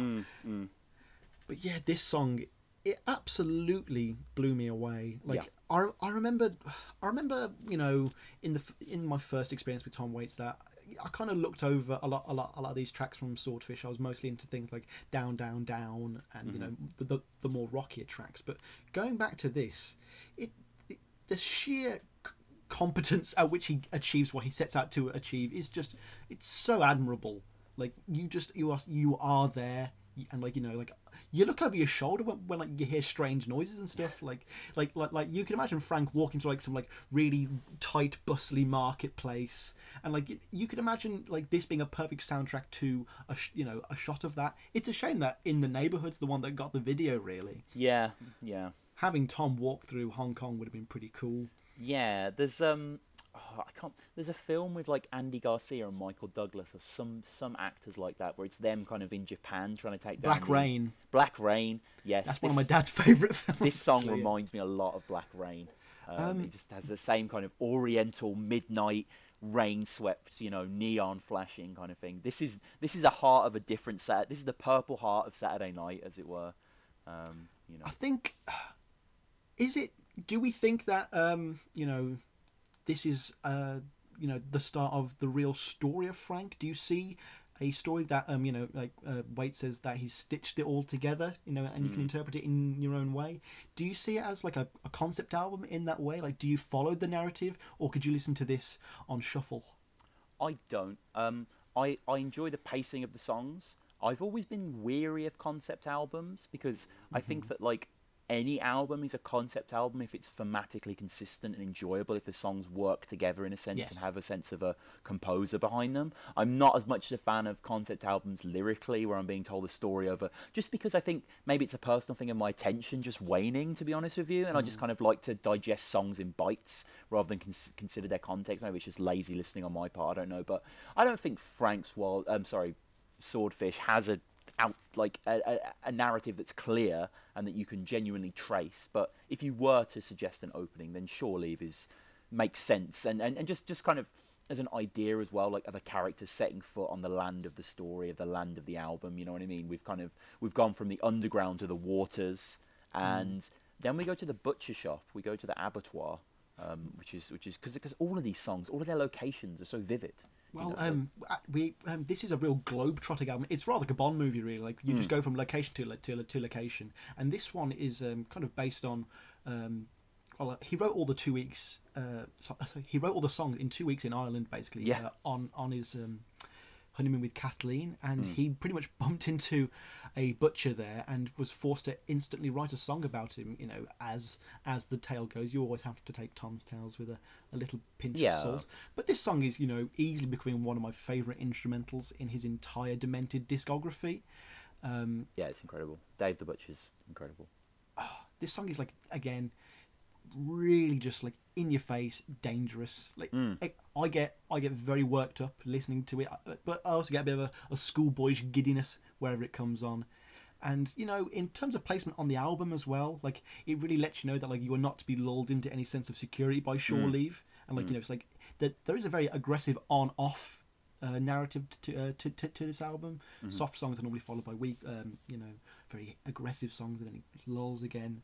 There is no right way to predict what he's really going to do. But I think, here's the quote. He works at a slaughterhouse in Ireland. He wore 2 different shoes, an Oxford and a boot, and his house was filled with religious items and crucifixes, and he worked at a butcher shop. I tried to imagine what was going on in his head while he was cutting up a little pork loin. We did not need Tom to tell us that, to know that Dave is a madman. We knew that from the moment we heard the song, really. Yeah, it's all over the place, yet it's so together. It is. And I would argue there's 2 real components to it. There's the kind of mad kind of organ, the dry, reedy, bumbly lackey of a rhythm section that's kind of burlesque and bumps. Very breathy. It is very breathy. And then you have the drums that come in, which kind of take it to the end. But for me, this is another breakthrough for Waits on Swordfish. And this is something that, he does on this song and becomes more of a thing that he does later in his career rather than the Frank's years or the 90s. Maybe more variations, but this is the first Waits song that doesn't just feel as if it came from another time. I mean, that's a common thing of Tom to do, to reappropriate song structures and ideas and use them for his own means. But it sounds like it comes from another time. The production on it is incredible, this song. It's distant and yellowing and crumbly and stained. Like, it feels like something you would see on an old Nosferatu film. Yeah, like, it really wouldn't be out of place being alongside a screening of The Cabinet of Dr. Caligari, yeah, or something. And like, it's interesting you mentioned that Tom was in Germany, because obviously this song seems to be like every single reference anyone ever makes is to one of those German expressionistic technique films. And like this, you know, the landscapes in this album are similar to the landscapes in a German expressionist film from the 20s. You know, everything is not what it seems, horizons bend and warped, you know, the buildings are all twisted, and, you know, most importantly, everyone's mad as well. And that fits this song perfectly. Yeah, and it's just, things go from just being like kind of obscure and weird and kind of almost expressionistic in the way that the organ's going, to genuinely creepy when those clopping hollow drums, those Harry Partch style percussion, they're coming about 50 seconds, and like the impending like fear just comes on. Yeah, they just, Dave's gonna blow. Exactly. They take up residence in the back of his head, really, and they rotate and fondle the song, and eventually the drums get madder and madder, and the organ gets it's just a sense of kind of like just absolute vibrancy, absolute aggression, and it's a wonderful little palate cleanser that just comes in. Like, I can't get enough of this song. I reviewed it for the instrumental blog post, which you can check out on the TomWaitsPodcast.wordpress.com. Just, this is one of the ones that stayed with me. You were saying it was one of your favourites. Dave the Butcher's definitely one of mine as well. It's such a different tact. Like, this is not the closing time instrumentalist. You had literally just stolen the word right out of my mouth, and I was going, you know, compare this to any of his earlier instrumentals. It's instrumental. It's absolutely nice. Yes, I know.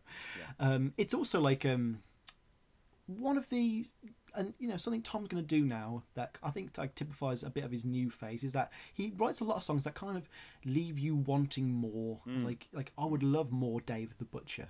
But oddly, in my research for this, I found a couple of reviews for the song on the old internet, which is always full of obviously well-read people, and a lot of people have said that this song kind of feels like filler. I was wondering what you thought of that. I think that's idiotic to say that. I think this is ultimately why do we listen to instrumentals, you know, music in general, but instrumentals is to really feel something abstract and new, to go somewhere new, and this song definitely does that. It harks back, as you said, to the old Hammer horrors, the old Dracula shit, you know, the old kind of projector core sort of stuff, but it exemplifies it in such a new way, because it's merging that kind of older nostalgic horror to a new sense of kind of abstract sound. And this sounds very pretentious, I'm aware, but it's very true. And I don't think you can deny the way that Dave Butcher will make you feel when you listen to it. You'll probably giggle nervously, or you might think it's a little cheesy, maybe, or you might think it's very evocative. But yeah, like, you know, you could draw.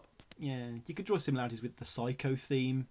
Yeah, But for people to call this filler, for any Tom Waits fan to call this filler, they aren't appreciating what an achievement this is for someone who has written such different music for the past 10 years. Well, this is the sound of chains being broken, Dave the Butcher. This is the sound of a whole new direction.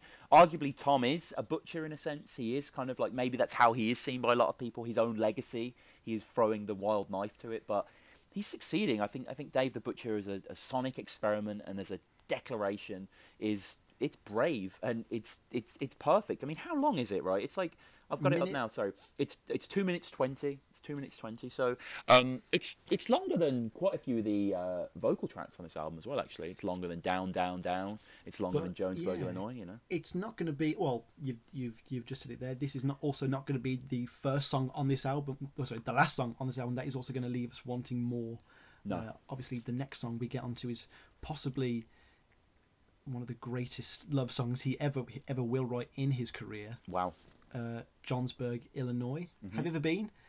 I haven't, no. It's one of those, like, American towns, isn't it? The name of it is just so evocative, Johnsburg, Illinois. Well, Tom is definitely a lot more about time and place on this album rather than emotion.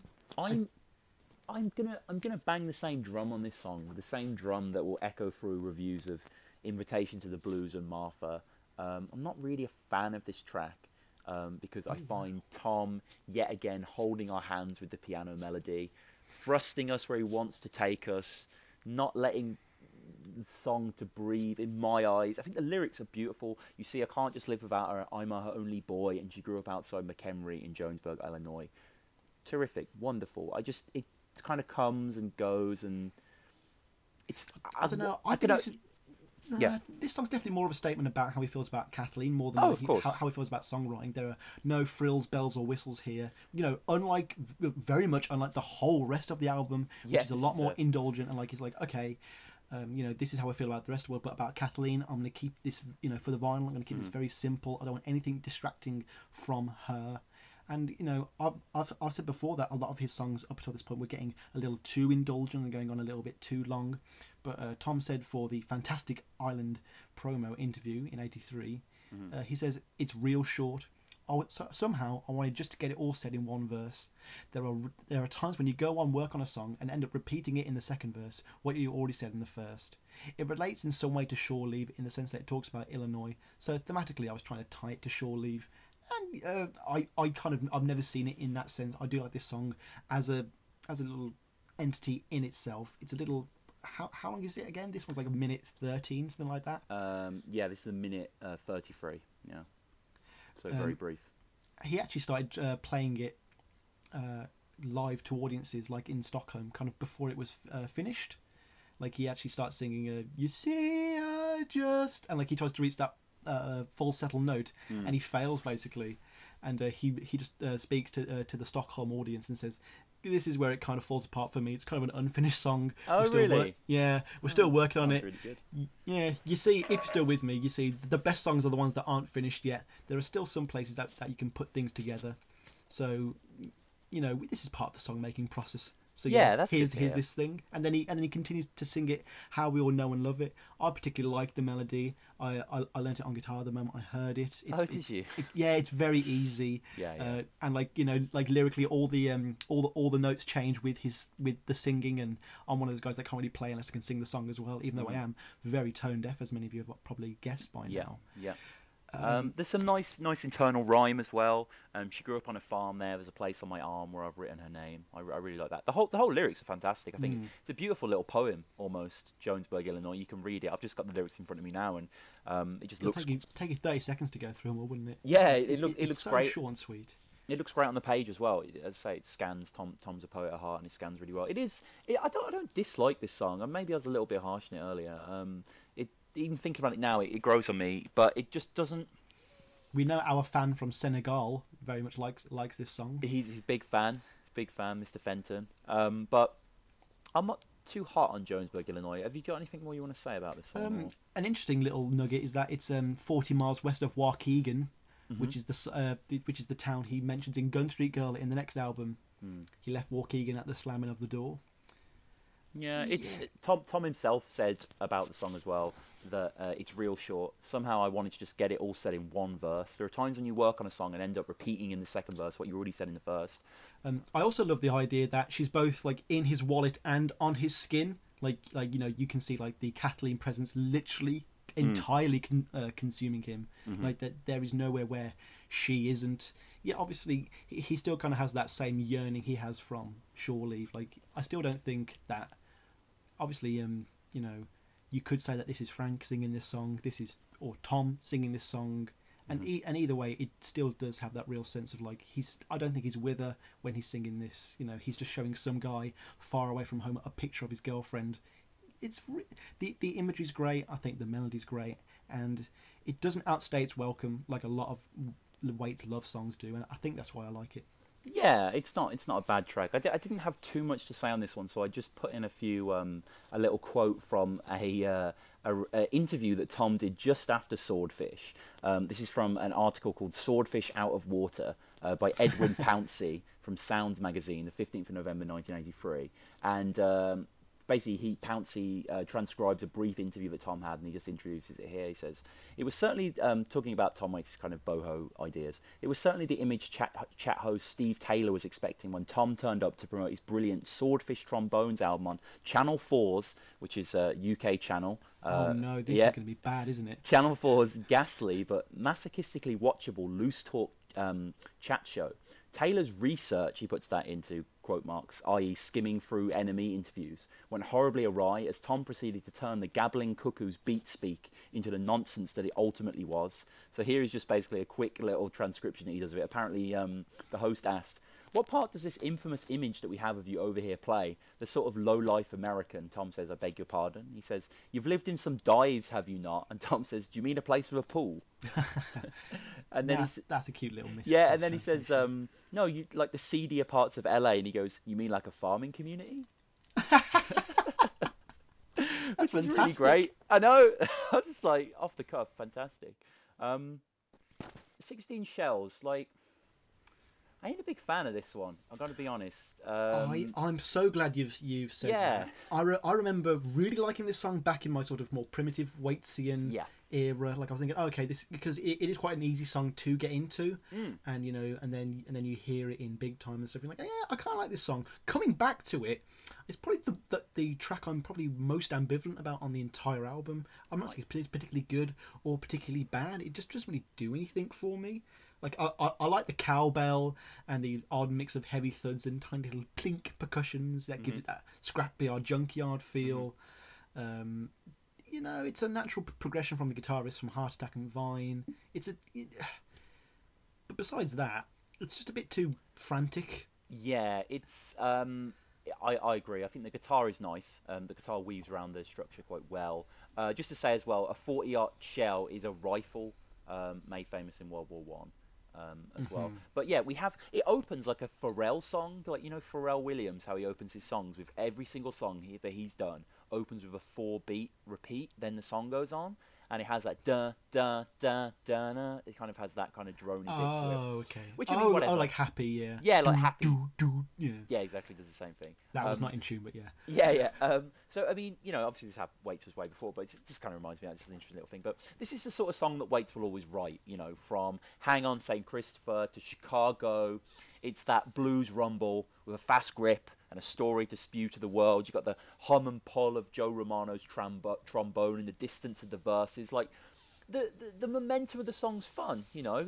Like you say, it's one of the songs you will get into early on because it's quite accessible in its rhythms and it's quite, you know, a fun ride, as it were. But I lose a bit of attention with it. It's a little too long for me. It just doesn't really, like, the story he's telling about a guy like kicking his mule to a tree and getting a crow and putting his crow inside the music and driving the crow mad in a Washburn jail. All that stuff's really cool, but I just think the venue, is really, you know, impressionistic. But yeah, I do like kind of like the surrounding stories around this track probably more than I do the actual track itself. Very much like the making of Hobbit extras on the DVD. Right, yeah. There's a great quote when Tom's talking about guitars with Francis Thumb, and he just says, "I think that's what most boys are attracted to in a guitar, the curves."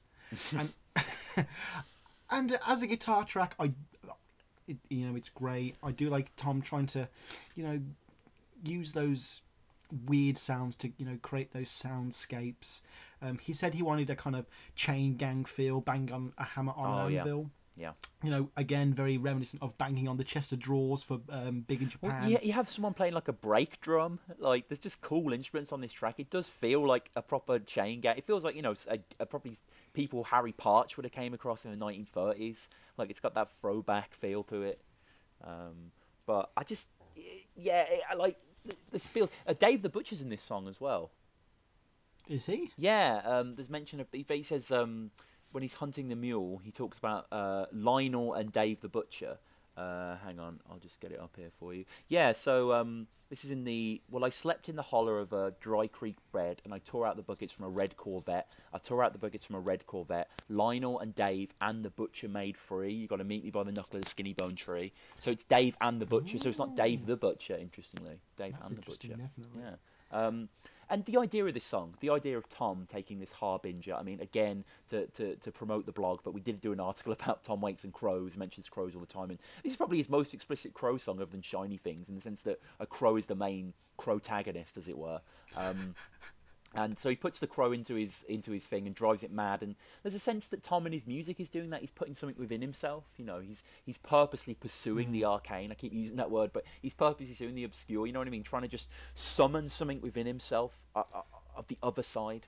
And I think that 16 Shells doesn't really succeed It does kind of kickstart that sort of surrural phase, though. Like this is very, very much an outdoor song. It links very well to songs like Trouble's Braids, for example, which is that sort of down by law, on the run feel.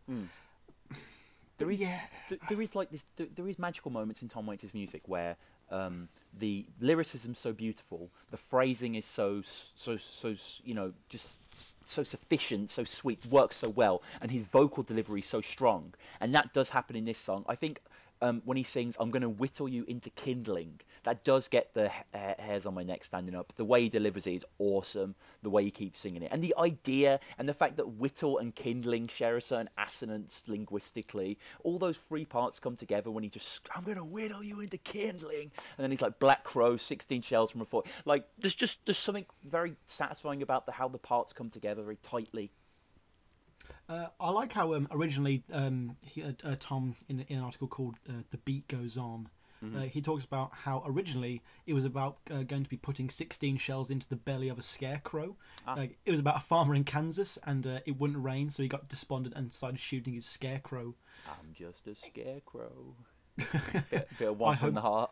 Oh no, I thought you were doing Pony there. I hope my scarecrow knows the way. I was doing a bit of beg your pardon, but what up? Oh, please! Like, I do not. The scars of One from the Heart are on this podcast. I'm still recovering from I Never Talk to Strangers. Honestly, I really am. Shit, man, that was Foreign Affairs was so long ago. I'm not. You could say I'm not being very cheery. I could do. I could do. Are you a town? Do you have any municipal elements to you? Right, we're doing a Town with No Cheer now. Town with No Cheer. This is a great song.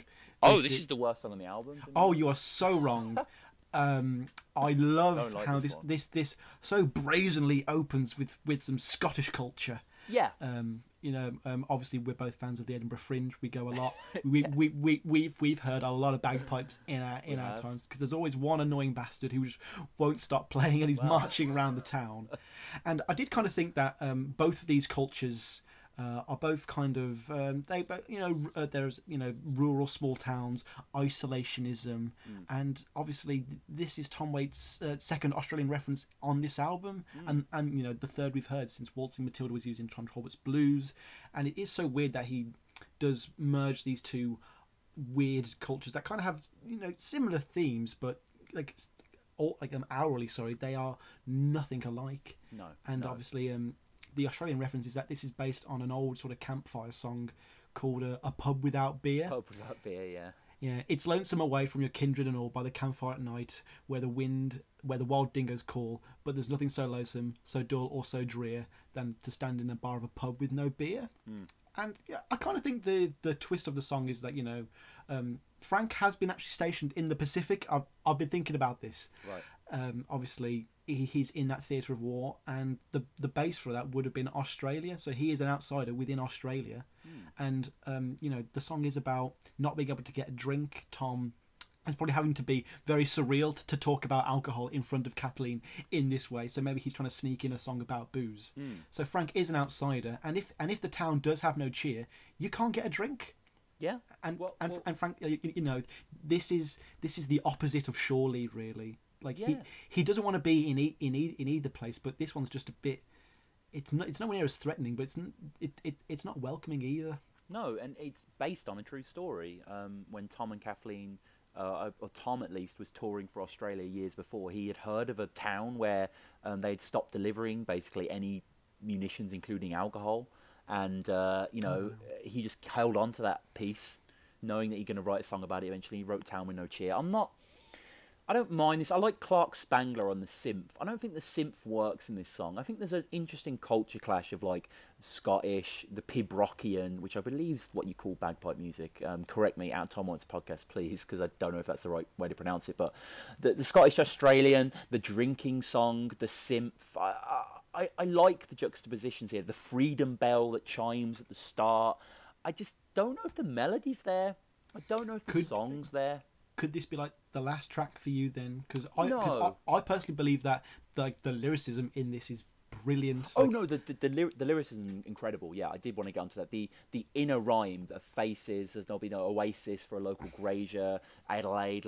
Just the imagery and the fact that he uses so many place names, but Australian place names, like these aren't the old American little towns of Murfreesburg, you know, that we've heard of in Pony and shit. These are Serviceton and you know, talking about Patterson's Curse and Bourbon and Branchwater and Vic Rail, and I just love it. I love the attention to detail throughout this album, and I think Town with No Cheer is another great example. There'll be not one moment in this review when I can criticise the lyricism of the album, as we have done in the past. Well, I mean, we've torn apart Tom Waits' lyrics in the past. This, I cannot see you know, and probably to be fair, for most of his career now, I think he's on the right path, and the lyrics here are terrific. I love them. Yeah, just to explain a couple of like weird phrases.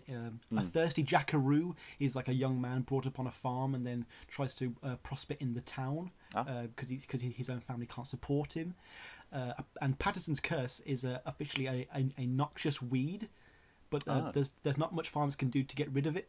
It's like a vivid-looking green weed with much leaf growth close to the bound. It's like the grassy stem, and it doesn't quite grow thick enough to be woody, but when it flowers, boy, does it flower, as Tom describes. Tom also talks about the bagpipes quite significantly. He talks about Anthony Clark Stewart being on the bagpipes. It was the sound of strangling a goose, and he had to record it separately from everyone else, which kind of takes away from the story of like the Swordfishtrombones studio crew, being like this very tight knit group. It's hard to play with a bagpipe player, Tom says. I had an opportunity to play my first bagpipe player on this record, but you can't play with them. It's like an exotic bird. I liked it because it was easy to carry. It was like carrying your lunch. A piano, you have to go with it. You never hear anybody say, pass me that piano, buddy." Yeah. Composing on different instruments will give you different songs. So I'm trying to get away from the piano as a compositional device and find something else to write on. Yeah. And that is this album. That is this completely. Album. Totally. Yeah. I mean, that is the Harry Partch big part. And I think just to wrap up, I'll just I found the quote that I wanted to talk about the inspiration for the song. And we get we get a little insight into Kathleen here as well, which is nice. Tom said. Talking about Town with No Cheer. When my wife heard that for the first time, she said, "Oh, gee, you must have loved her very much." And I said, "Wait a minute, that's not a love song. This is about a guy who can't get a drink. It's about a miserable old town in Australia that made the news when they shut down the only watering hole. We found an article about it in a newspaper when we were over there and hung on to it for a year. So I said, I'm going to write something about that someday, and finally got round to it. There's a freedom bell up front. I was just trying to get a feel of a ghost town, tumbleweeds and that kind of thing. It's basically a folk song." Which, yeah, I can definitely the folkish elements, and I can, like, again, the world is building. We've gone from, like, you know, the Hong Kong shore to underneath to, like, this barren town. Like, you know, it's beautiful, the variety of images he's putting forth here, and this works. It's not necessarily a song for me. I don't think it's one of his greatest songs, but I know a lot of people like it. I remember reading the YouTube comments, and, like, most people were really into this track, so I'm not going to say it's bad or anything. It's just not really for me. Well, it's odd that he goes from talking about one domicile straight to another one in the next track. Yeah. In the neighbourhood, it's quite difficult comparing these two, as they kind of are, you know, two sides of the same song. To me, in contrast, this is the sweetest song on the album. It's also Waits' most romantic take on suburbia. Again, he uses those lyrics that are sort of, you know, like, these may not even apply to your life. You may have never seen any of these things, but yet it still feels so relatable and personable. Yeah, this very much feels like a Sight for Sore Eyes, in the sense of, like, the lyrics constantly talking about people and what people are doing, and they've got that kind of sing-song melody. But this is a better song than Sight for Sore Eyes. Listen, by the way, I was listening to this song on my headphones recently, and I only heard them on my headphones. I never caught this for listening to my speakers. At about 2 minutes 20, there's a very weird, airy kind of synth melody that's very delicate. You have to proper listen to it, but it just builds out the flesh of this song, and, like, the marching band nature of this song, the Salvation Army, which gets you, trundles over you from the throaty chorus onward. The sound of this song, Sam, is terrific. I love Waits doing this. He kind of did this a little bit in Instrumental Montage, the second part. The kind of sax trumpety kind of pier, you know, nautical part, and this is just a nice resumption of that. I think in the neighbourhood's like a delight. Yeah, he mentions the Salvation Army in the title track, doesn't he? on CBC Stereo Canada, which is basically their radio. Yeah. Tom basically cited this track along with Dave the Butcher as being one of his favourites, and I think that's got something to do with the fact that, you know, this was also the music video. Tom had never really done music videos before, and he would go on to, you know, use them pretty much from every album from now on, wouldn't he? Yeah, pretty and much. Have you seen it? Yeah, I think it's fantastic. It's great. Pretty video. good, yeah. It was co-directed by the guy who did the album cover, which I'm sure we'll talk about before we get onto our top fives. And it was also directed by the cinematographer of One Flew Over the Cuckoo's Nest, Who's Afraid of Virginia Woolf, and one of my favourite films, In the Heat of the Night. Okay, yeah. And I love how, like you say, that marching band Salvation Army feel, like it literally transposes to the video. It's perfect. It's a perfect video for the song. It's the opening line is also one of Waits' best surreal images ever, really. Like you know, you can obviously argue that the swordfish trombone is the greatest image of the album, but I just love the eggs chasing the bacon out of the frying pan. Yeah. It's so great. Yeah, like yeah. He explores the environmentalism of this song through the lyrics so much more personally, and like this world does feel a lot more lived in than the previous track. Like, you know, that was like a desolate town, and now this is like a bustling world. Dogs are knocking over cans. People are too loud. It's a town with cheer. It is actually. That's very good. And you mentioned earlier how was it Underground? Surely was very and this and that. Yes. This has that as well, and then the neighbours did this and the dogs did that. Yeah. And but it doesn't feel as repetitive. I would argue it does just add to that hustle and bustle quality. Yeah, and it's just every time you're saying in the neighbourhood, you've learned new facets of this neighbourhood, so it just adds to the power of that phrasing. Really, I especially love. I love the whole album, the whole song, really. I think this is like one of the... I mean, we were saying this earlier, Sam, it's kind of hard because we're not used to just praising pretty much every song, but really have to praise this track. It's beautiful, great melody. Really good song to introduce someone to Tom Waits to, I think, because you get across his sort of quite obscure, out there lyricism, but it's just quite a satisfying, fun, warm song that an old granny could sing, you know what I mean, in her neighbourhood. Second chorus, second verse I love the most. Well, Friday's a funeral and Saturday's a bride, and say he's got a pistol on the register side, and the goddamn delivery trucks, they make too much noise, and we don't get our butter delivered no more. It's nice that it's not a couplet either. Like, noise doesn't rhyme with more. Obviously, bride rhymes with side. We also get more Filipino girls again as Filipinos, well. yeah. Butch joins the army, bringing it back into the album again. And jackhammers digging up sidewalks and shit. Yeah, like every album ends with just like a real problem. Yeah. Each stanza, like the butter's not being delivered. There's always construction work, and then right at the end again, the jackhammer comes up again. It does feel like a real place, and it's so. I love Tom exploring place more in this album. It's and he himself said that. I was trying to bring the music outdoors of a tuba, trombone, trumpet, snare, cymbals and accordion, so it had the feeling of a Fellini-esque type of a marching band going down the dirt road with a glockenspiel, to give it a feeling of a demented little parade band. And again, he's just knocking it out the park, really. He's going to write a weird instrumental. Dave the Butcher's brilliant. He's going to write a sort of mood piece where he introduces the main character. Shore Leave is fantastic. Like, In the Neighbourhood, the first outwardly positive song, I would say, like in a kind of explicit sense. It is quite uplifting. Even though these people have tough lives, there's a sense that they're brought together by the community, maybe not in contact with each other, but just the idea of a community. And the video kind of, influences you to believe that way. But the video did kind of remind me too much of the Black Parade music video.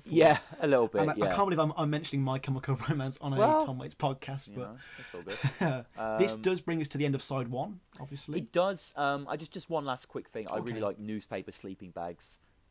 That's really nice as well. But yeah, this is the close, and interestingly, side 2 opens with an instrumental, which I'm not sure if Tom has ever done that since or after. I think that's quite a new thing for him to do. Maybe Midtown. I'm not sure quite where that lies on side 1 or 2. I'll have to double check that on Rain Dogs. But just another sucker on the vine, Sam. Oh yeah, I know you like. Obviously, I've read your instrumental article. You quite like this one. I was like, this is going to cause some conflict. I really wouldn't have exactly opened up this side with it. Okay. Tom himself says that this is kind of there just to set up Frank's wild years, and I kind of do get that, but this song really for me, like that opening note, that fart of the accordion, like it just doesn't like get me into the song. Okay. Like with any joy, just Yeah. and like it's kind of it doesn't fill me with any enjoyment really. It just plods along, and it does sound a bit too much like In the Neighborhood to me. It doesn't feel like it's really moved on that well. It works well within the context of the album, definitely. Like it is very much a part of the world of Swordfish Trombones, but I would argue that it's just not very fun, really. Yeah, no, fair enough. Yeah, I do quite dig this one. I do agree. In terms of its DNA musically, it does share a lot with In the Neighborhood. And Tom has been reinventing himself almost every song this album. And then he just kind of sticks this. I think what's worth taking from this song is just how well composed it is and how interesting the instruments interact. I mean, the trumpus rumpus of the song is a very familiar Tom trope. I'll give you that. But there's like a class to the dominant melody line that feels almost regal to me. It feels like something in a court or a kingdom or an Italian river song.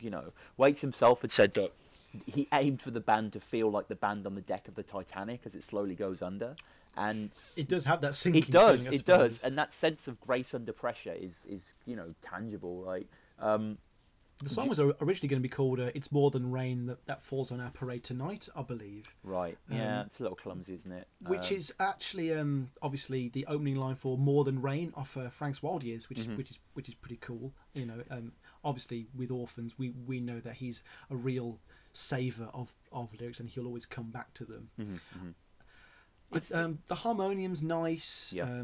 Germano on his trumpet as well. Germano's great on this one, yeah. I just don't really have a lot to say. Oh, fair enough. It's kind of weak. I disagree, but yeah. Like for me, there's the end, the wheezy clang as it pulls out. It just feels so fine. There's a patheticness about it that works in its favour, I think. To me, a Waits instrumental is where the musicians come and sort of show their chops a little and get a little bit indulgent. And I felt like Tom was kind of holding them back, and I would have liked more of just something with a bit more energy to it, really. Especially opening the side 2 as well. I like the fact that it isn't like a parlour piece to open it, but I get what you're saying. I mean, Tom himself had said that the song is kind of like a car running out of gas just before it makes the crest of the hill and starts to roll back. And he also obviously compared it to the Titanic band, so he's aware that he has this kind of trumpy kind of low down feel, but I kind of like the dejection. And but dude, if that's what he's going for, if that's what he's trying to achieve, then he's definitely he's done it. That. He's done it, and it's another. There are 3 instrumentals on this album. I would say arguably they go in order. Like literally, Dave is the best one. Then the worst one is Rain Dogs, even though I quite like Rain Dogs. But I didn't put Rain Dogs on my list, for example. Rainbirds, sorry, I didn't put Rainbirds on my list. So yeah, we'll move on because obviously it's an instrumental and it's quite short anyway, so there isn't too much to say. We'll move into Frank's Wild Years, Sam. Frank's Wild Years. This is the first song Tom ever performed live on Letterman, I believe. Okay. What a great choice as well. Like if you had to, if you were his agent, obviously, which he doesn't have now, he can make that choice. What song am I going to sing on Letterman? I'll do Frank's Wild Years. This is a funhouse mirror of a story. This is great. Tom basically says, it's based on a real estate agent he had met. It's a kind of salute to that kind of guy. It's a great, a cathartic dream, he calls it. I do believe everyone has a little bit of Frank in them. Tom says that himself. I think everyone kind of wants to hang their wild years on a nail that they drive through their wife's forehead, which is such an evocative line. He settles down in the valley. And then the second line is he hung his wild years. So even that idea of sort of, physically, putting up a sense of time is quite abstract. And the fact that it's through the wife's forehead as well. Not only is it gruesome, not only has he not only killed the wife, but killed her in such a kind of almost execution style. There's so many different tangible things going on in that opening, 4 lines. It's incredible. I love the reference to Mickey's Big Mouths, which are apparently a very high alcoholic drink. Oh, okay. So you just next two of them back. I love Carlos, the little dog with his skin disease, and he was totally almost blind. Totally blind. It is interesting that this character is called Frank. Waits, talking to Mark Kemp in 2006, basically said, "My dad's name is Jesse Frank. It's just a name. I'm just a guy. It's a guy I've made up. My dad left the family when I was young, so that's pretty eventful. I may end up telling that story, he got on the Hollywood freeway, headed north, never could stand that dog. Perhaps it was a reaction to that. I was rewriting the story and putting it in my own language. So, you could say that this is literally just Tom talking about his dad. Yeah. A guy who leaves home just pretty much seemingly for no reason. And he's gone. And it does show that dichotomy that, we all kind of want to do that, but no one would ever want it, have it happen to them. Yeah. I love how Barney asks if the wife dies in the fire. In that famous interview. No, I didn't want to give up the impression that she went up in the smoke. She was at the beauty parlour. I like that. That is nice. That is a little retcon there that's quite enjoyable. I love the delivery of this song. I love to see Tom back into salesman mode, back from the Step Right Up days. This is more QVC late night shopping than the car hustler. But it's still that same, he's so playful with words. He's so enigmatic. He's so enjoyable to listen to. And he really saves the forceful tone for down later. Yeah, but he's this is much more relaxed. Self-cleaning oven, the whole bit. It's just kind of got a sort of yes. conversational 5% down payment. I love how he coughs in it as well. It's so natural. Yeah, it is. And it's just, and when he says chimney. When he says chimney red, that you can hear the organ, you can hear the keys kind of almost, I don't want to go too meta, but they're almost mimicking the chimney, that kind of duh-duh-duh. They got that rhythm to it. Listen out for it. I don't know if I'm going mad there, but the music, Tom is very much above the music in this one. Some of his spoken word tracks, Nighthawks for example, he kind of weaves in and out of the band with aplomb. Here, he's kind of on top of the sound. You're really meant to listen to what he's saying here. And I don't want to go off the song quite yet, but you would just have, in the same way In the Neighbourhood and Tell Me No Cheer feel tied. Frank's Wild Years and Swordfishtrombones do feel quite similar as well, don't they? Like thematically and in terms of sound, they're quite merged. Yeah, you can imagine by this point Frank has come back from wherever he was on shore leave. He's not. I think it's safe to say he hasn't adjusted that well to home life. No. Again, Tom. I think he dives more into madness from now on as well. Madness becomes a real mainstay of his work, especially in things like The Black Rider and Alice, and especially Orphans. That's just full of madmen. And I like the way that he describes it as the American dream gone wrong. Essentially, he talks about how Bukowski, the little things drew Bukowski mad, and Tom kind of puts that older element, he is still influenced by this guy, but this isn't foreign affairs. He's not being totally wooed by the beats, but he's taking another old idea and putting it in this new Swordfishtrombones mode, and it's something a lot more dark and real, isn't it? There is no point where I don't believe that this is a real story. It is a bit Waits-ified, with the little skin disease, and it was totally blind. Yeah. Like all those little Frank puts on a top 40 station when he gets on the Hollywood freeway. It's that sort of thing. And just the way it ends, never could stand that dog. I think everyone remembers that. Yeah, it's a great. It's colder than a well digger's ass, isn't it? It's one of those kind of just immortal Waits lines. This is one of the best spoken word pieces I think in his whole career. Yeah, definitely. And it's kind of what's interesting, you can take the story as being reflective of his dad, Jesse Frank, or you can just take the story as reflective of a metaphor, as the whole album is, towards self-reinvention. The idea of going totally left field, realising everything that you've built up and worked for isn't what you want. It isn't what you need. You're going to literally burn whatever structures are around you down and emerge from the flames and drive off somewhere. And that is what Waits is doing all over this album. And the song works both as cautionary tale and just exhalation. It's also great that obviously on an album where he's so openly in his love to his wife, that obviously in the second line he drives a nail through her forehead, which is just so Waitsy, and he's not going to coddle her. He's going to have her in a bra on Filipino box spring hog later. He doesn't deify Kathleen at all. No, he doesn't. No, and he's not afraid to explore these themes. I reckon a lot of people, if you're writing a song with your partner about murdering your partner, they might not be that into it, but obviously Kathleen, she sees the story potential in this. And her hand again is all over this. Just the list. So he got a gallon of gas in a car, drove home, doused everything in the house, torched it, parked across the street, laughing, watching it burn, or Halloween orange and chimney red. It's just so many details. So much has been told in those such brief snatches. And it works. It's so much better than hearing his doubt at pouring the gasoline over the house and his fingers trembling as he sparks the match. It's so much fun to just have these little images just passed across to you by Tom and Kathleen. And like, it is weird how believable it is, because obviously the first two sentences are so like kind of out there and avant-garde, but then he jumps straight into and he assumed a $30,000 loan at 15.25%, put a little down payment on a two-bedroom place. He does like just automatically bring it back to the real world for a moment, and then it does get shocking when he does do this. And I think you're totally right. This is Tom burning down all the old bridges. Like, there's no Bones Howe. There's no his manager Cohen's gone. There's no Jim Hugart anymore, mate. He is taking everything upon himself, and he's just reflecting that in his music. It's great.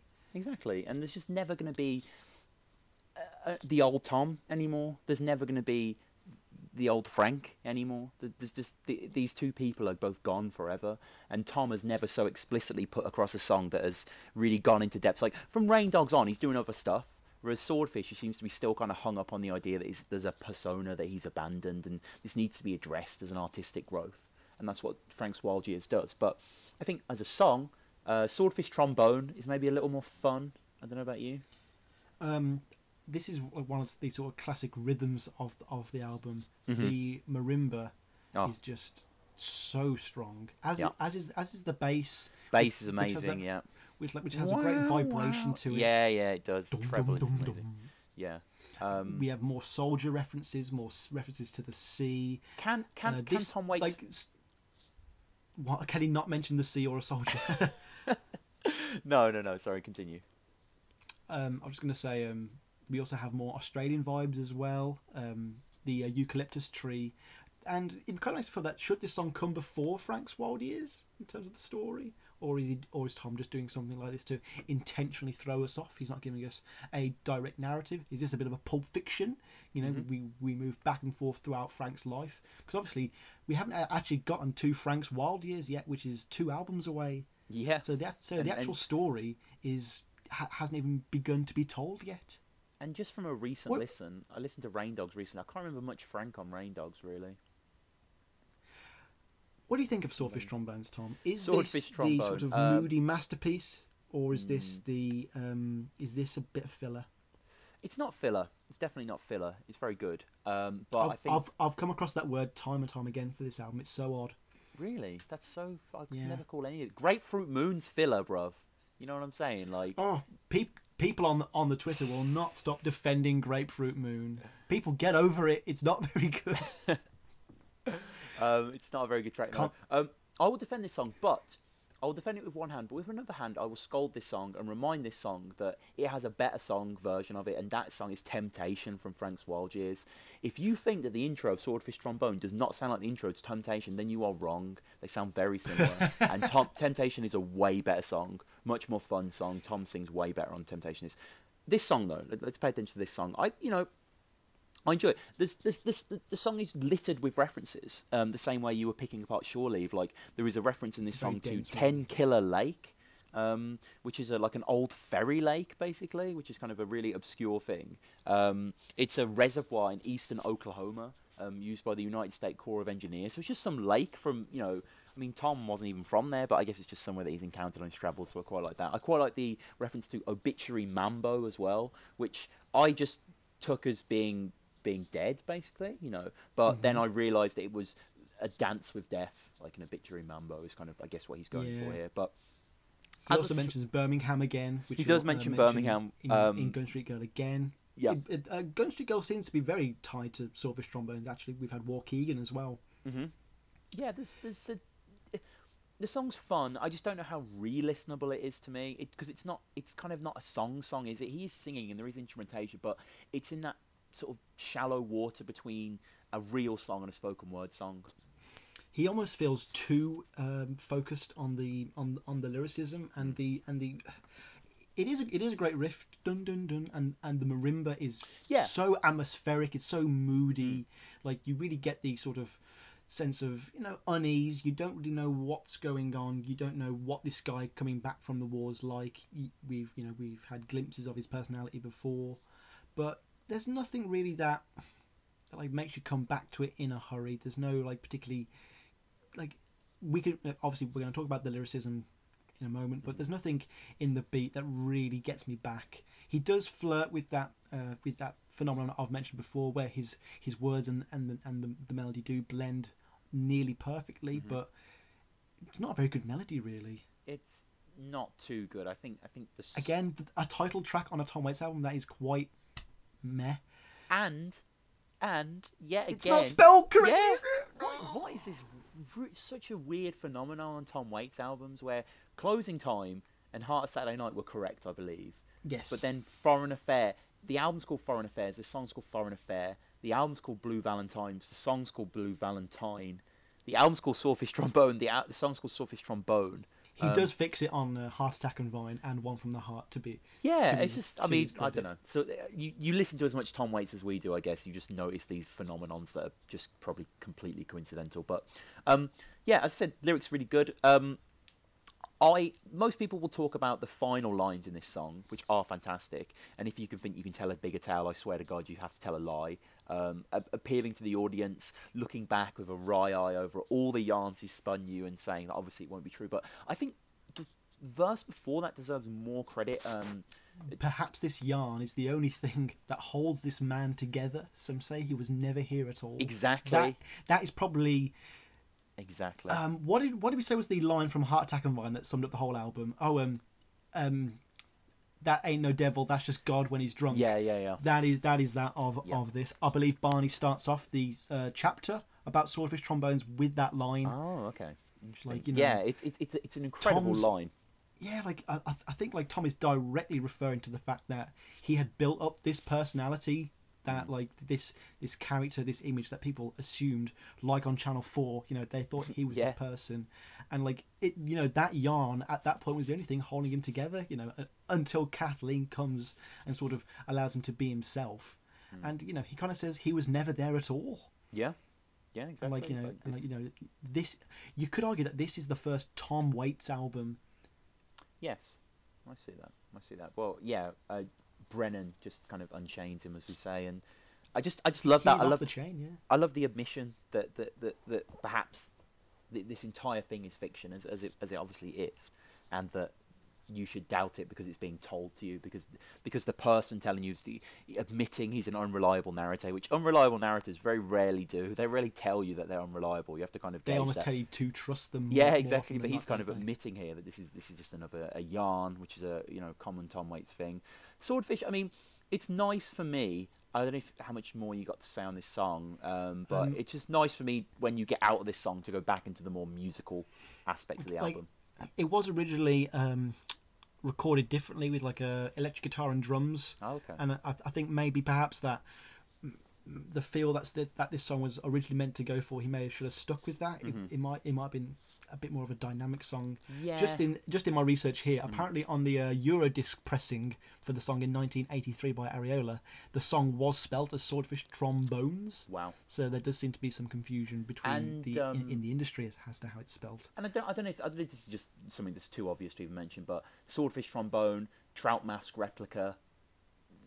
Oh, okay. You know what I mean?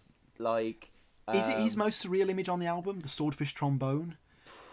Probably. I'd have to coast over and see directly, but you know what I mean. Like the Beefheart influence is obviously there stylistically throughout on every song, but just the fact that he's kind of apes that classic title with his title, I just thought was quite telling. And there's a good little interview he did about the song as well, talking about Swordfish. Says, quote, "That's the title song. It has kind of a Cuban nightclub feel to it. It's a story to try and give an overview of a character.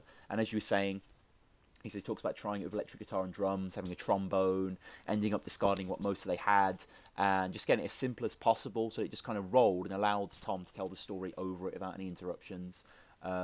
Yeah, I love that he came home from war with a party in his head and an idea for a fireworks display. It's incredible. Which, obviously, I don't think he actually means fireworks. It's something a bit more... Yeah. Because, Tom has always had that the fear of the Unabomber, kind of American fear of the self. Like obviously, Tom is talking about place, and Tom's very aware that when the rats get too bountiful, they do turn on each other, and that is shown through songs like "What's He Building" in there most spectacularly. Totally. Obviously, we cannot wait to get to that song. That bit of a spoiler. That is the step right up of that album. I'm sure we'll say maybe I don't know. It is. Ooh, not for me. Not for me. But so a little teaser of some conflict there. Yeah. Swordfishtrombones, a very average song. I think we're being harsh. It's not an average song. It's well written. It's well put together. I think Frank's Wild Years is just more fun though. Maybe because it comes straight after Frank. Yeah, the problem is Frank's Wild Years and Swordfishtrombone, as we said before, are twinned in the same way that Just Another Sucker and In the Neighbourhood is, and to a certain extent Town With No Cheer, but more Neighbourhood and Sucker. And as a result, they can get a bit more monotonous on the eye because it's such a similar approach. It's not like an underground comes in after Town With No Cheer and you're like, fuck, where are we again? It's like, oh, okay. And the next song, you're kind of in familiar territory. This could be a more progressive Heart Attack and Vine outtake, but I really like Down, Down, Down, Sam. I don't know how you feel about it. I thought you'd like Down, Down, Down just because you seem to love songs with the word down in the title. Well, it's funny you mention that because the word down is used 46 times in this song. That's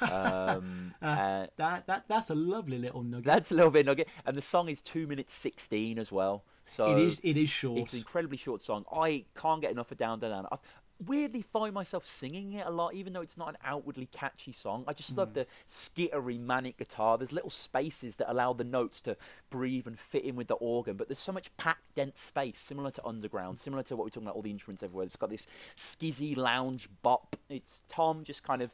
It's got a really rhythmic delivery. Down, down, down. Constantly trundling along. It's frantic and busy, and it's addictive. Like... The very simplistic, repetitive lyrics kind of do make a statement about the power of words and repetition on the religious congregation. The apocryphal stories is that Frank is supposedly held up in a house with a preacher, so we experience this preacher's madness through Frank. This guy is almost corrupt with power, trying to get us on his side. And Tom does get that sort of religious fervor into you. Like you do feel like standing up and testifying. Like this is a really active song. Like the Hammond organ is a zealot of energy in this, and yes, it is.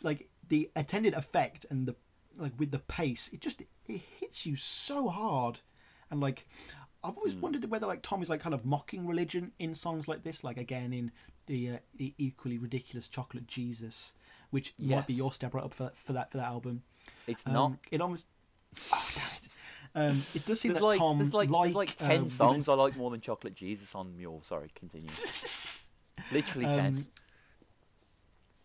There are going back to things like Step Right Up. Tom is again in the persona of a salesman. Essentially, he's selling God this time though, but it's not the nice God of the New Testament. This is old religion. This is like Deuteronomy type shit. This is a dangerous devil, and I love Tom's fascination between the dichotomy of God and the devil, really, and this journey that this guy goes down is great.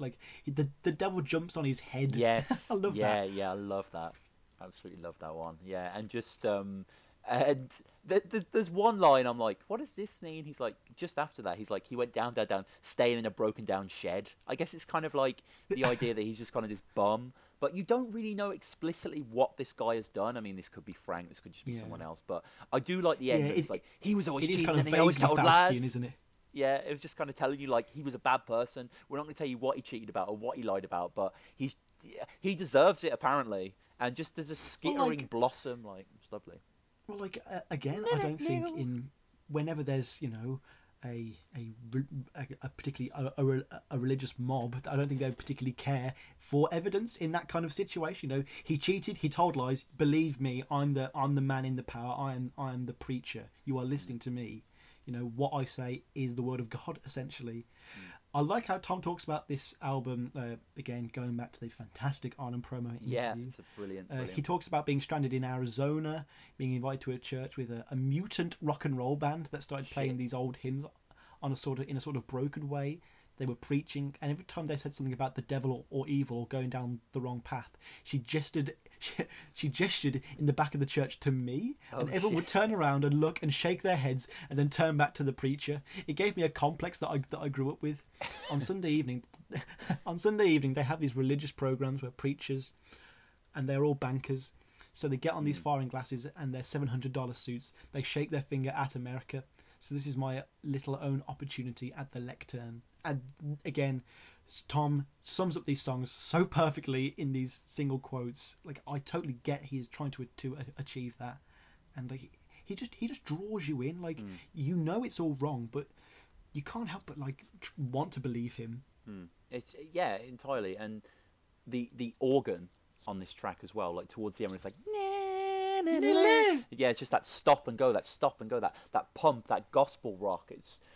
It's terrific. Like, is that I'm just checking now if it was Ronnie Barron. It was Ronnie Barron. Yes, Ronnie Barron was on this album, but he was on Frank's Wild Years. He didn't play on Down Down Down, which is a little surprising. But yeah, just the whole kind of Eric Bacallis. I'm just looking this up now on the Wikipedia. He's the guy who plays organ, not the excellent Ronnie Barron, who you most likely know from Downtown and stuff like that.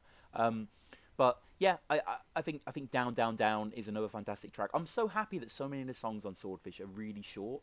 Like, there is not one song that goes over 5 minutes, and most of them are around the 2 and 3 minute mark. And Down Down Down is yet another fantastic song that just pumps away, comes out of the kind of murk of Swordfish, and just puts you back on your feet. It's got Tom is very good at these songs where he kind of knows that the second half of the album might be flagging a bit, so he always gives you these adrenaline rushes. And I'm not saying I need it to get through the album, because the next song is possibly one of my favourites. Yeah, let's move on, please.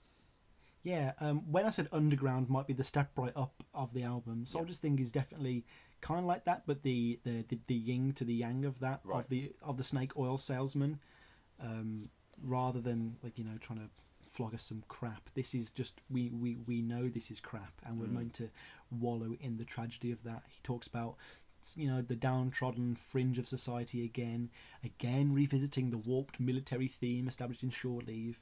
But like, this isn't like a proud military song. Like, this is you know, obviously now in this current, you know, age, we know the real tragedy of, like, veterans coming back from wars and stuff. I don't think perhaps Frank is living in that time, so, you know, this is the real bedraggled, just a group of hobos really, who have to pawn everything they have. Like, you spoke about broken bicycles earlier. There are just so many of those references to real things that you just get that real emphasis on real things, and it's so relatable. Like, I love the line, "All this radio needs is a fuse." Yes, which is so unbelievably Waits in. It hurts. It is, yeah, it is brilliant. I mean, anyone who knows Waits' past knows he's a keen radio fanatic, and he's been building them since he was a small boy. And like, he says, like, it's like you're creating the music when you build a little ham radio. And like, the tragedy of, like, the broken things in this song is like Tom's knowledge of how to fix them, but maybe these soldiers maybe don't know how or cannot fix themselves in a way. It's just it's a sad song. It is a sad song, and I really like it's a list. It's you know, it's soldiers' things, but there's also several moments when the narrator just appeals to the audience, the listeners, as a kind of repairman. So, like you say, he says this radio really needs a fuse. He also says it's good transportation, but the brakes aren't so hot. He also says you can pound that dent out on the hood.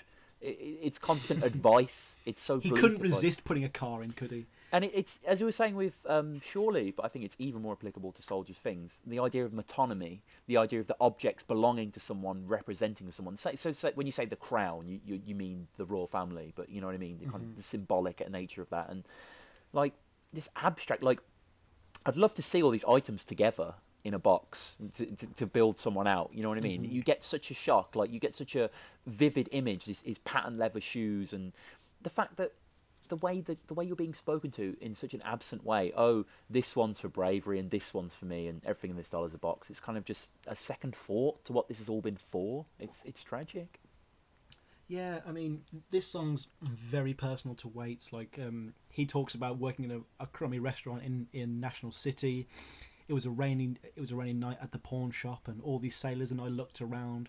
I saw all these musical instruments, picture frames, and one of the sailors pawned a watch, and that really affected him. And there's such an end of the road feel to this song. Like, these guys have just nowhere to turn. And the bass, the sliding bass and the piano, the music to this song is terrific, absolutely terrific.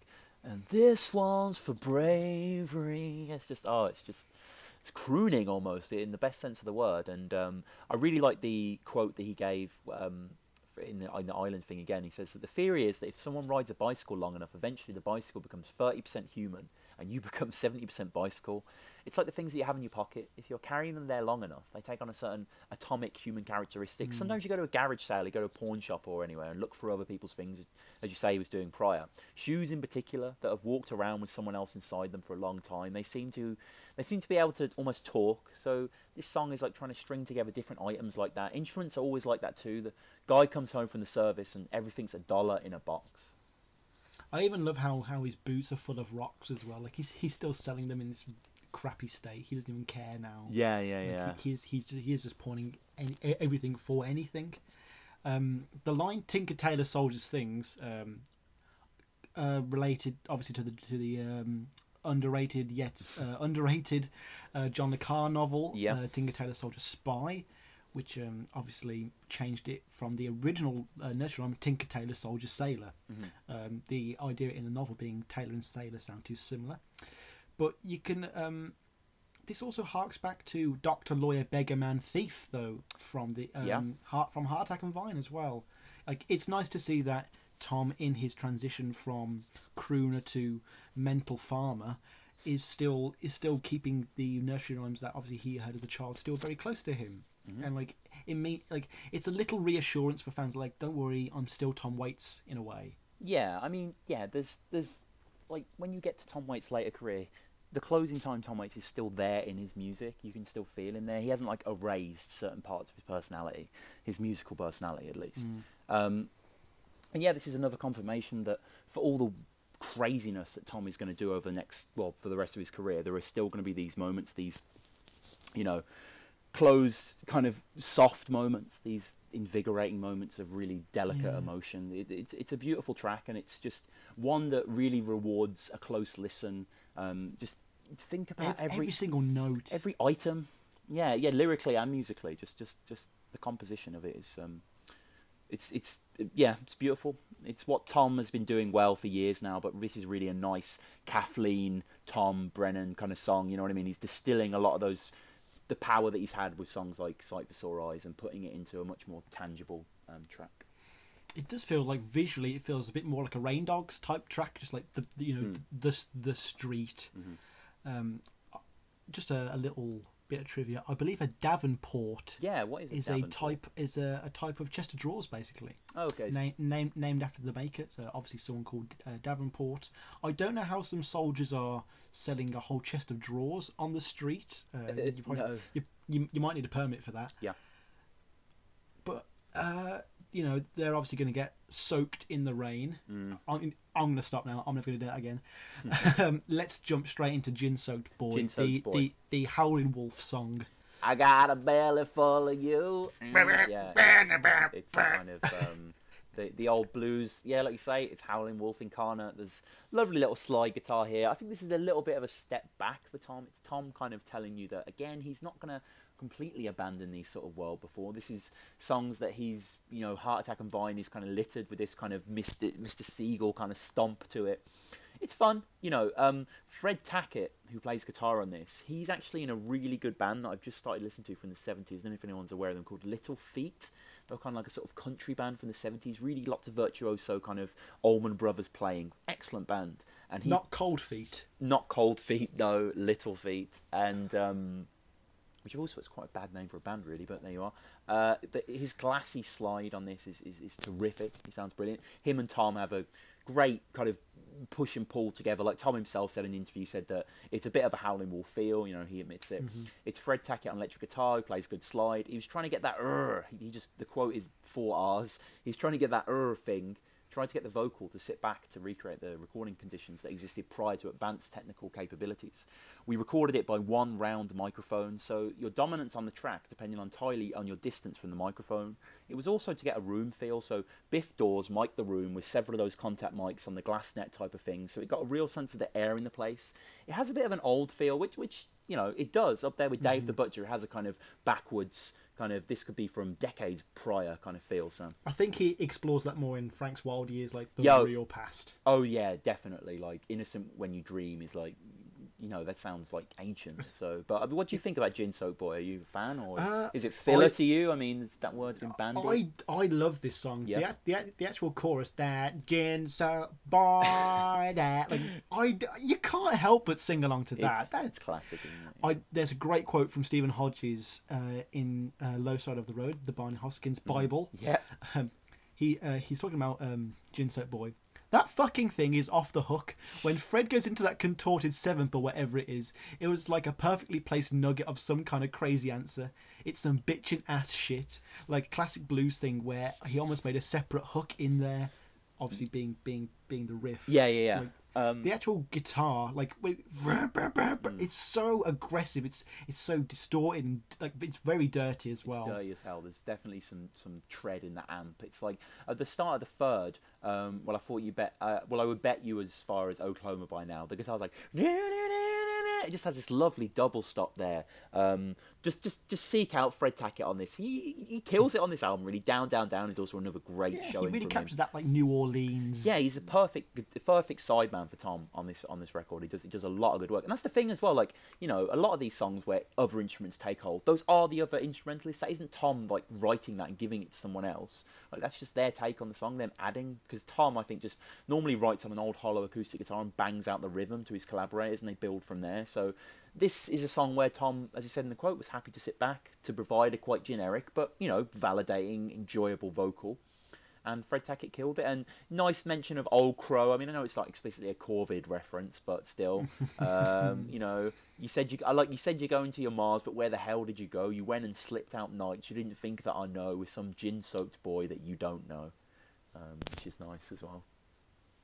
So he isn't the gin-soaked boy, crucially, the singer. The gin-soaked boy is someone that his girlfriend has went off with. Which adds it a nice layer, a nice kind of swordfishy, kind of seething jealousy, anger layer to it. It's just one of those Tom Waits tracks where it's familiar, but it's not annoyingly or oppressively familiar. It's just like, oh, okay, he's doing this again. He does this well. Yes, if there was a Tom Waits Does the Blues playlist, which maybe we could put together one day, but I'm sure anyone can knock that together. We could give people an invitation to that. Yeah, exactly. Sure. We could knock it together very easily, and This would, you know, be front and center on there, and probably a lot of Heart Attack as well. It's that kind of guitar-led Rough Rider blues that he can do in his sleep, and thankfully doesn't really do more guitar-led rock songs like, say, Big in Japan or something. Kind of avoid some of the traps that Gin Soaked Boy falls into. But again, I like the perspective shift. I like it's addressed to someone who's run off with a gin-soaked boy. I mean, just a drunk guy, but just like that image as well is fantastic, like soaked in gin. Again, like the alcoholic is not something to be admired anymore. This is something that obviously he just runs through his whole. Yeah, that's true as well. Yeah, I didn't think of that. Yeah, that's good. The next song, if you ever want to break out of jail and you need a soundtrack to like get you running through that field, Trouble's Braids is just that. Trouble's Braids, man. Oh, this song is exasperating to say the least. This is kind of some of Swordfish kind of goes a bit off centre. Like, I would argue Underground's a weird song, Shore Leave's weird, Dave the Butcher's weird, Jonesburg, 16 Shells, Town with No Cheer, In the Neighbourhood, Just Another Sucker on the Vine, Frank's Fears, Swordfishtrombones, Down Down. They're not weird. Neither is Soldier's Things, really. Neither is Gin Soaked Boy. Trouble's Braids is weird. Like, there's like 9 weird songs that aren't that weird on this album, and then the weird comes back with the manic-based, inquisitive drums. It's like the drums like knocking on the door of your consciousness and seeing if you want to like go. Like, it's just there's something quite jungle-ish about this. It's like a dense forest. I love this song. Yeah, I love how Stephen Hodges describes the drumming as like cracker-drack drumming. Yeah. Like it's so aggressive. It's very much like Such a Scream, like where Tom will not give the audience a sort of generic drum beat to sort of tap their fingers to. You cannot physically predict what the next drum moment is going to be, and it has that sense of urgency and uncertainty that the character in the song, you know, who is going through rivers and getting his coat caught on fences, like this guy is on the run. It's very evocative of things like Down by Law, that obviously he was, you know, in around this time. It is actually, yeah, you're right, yeah.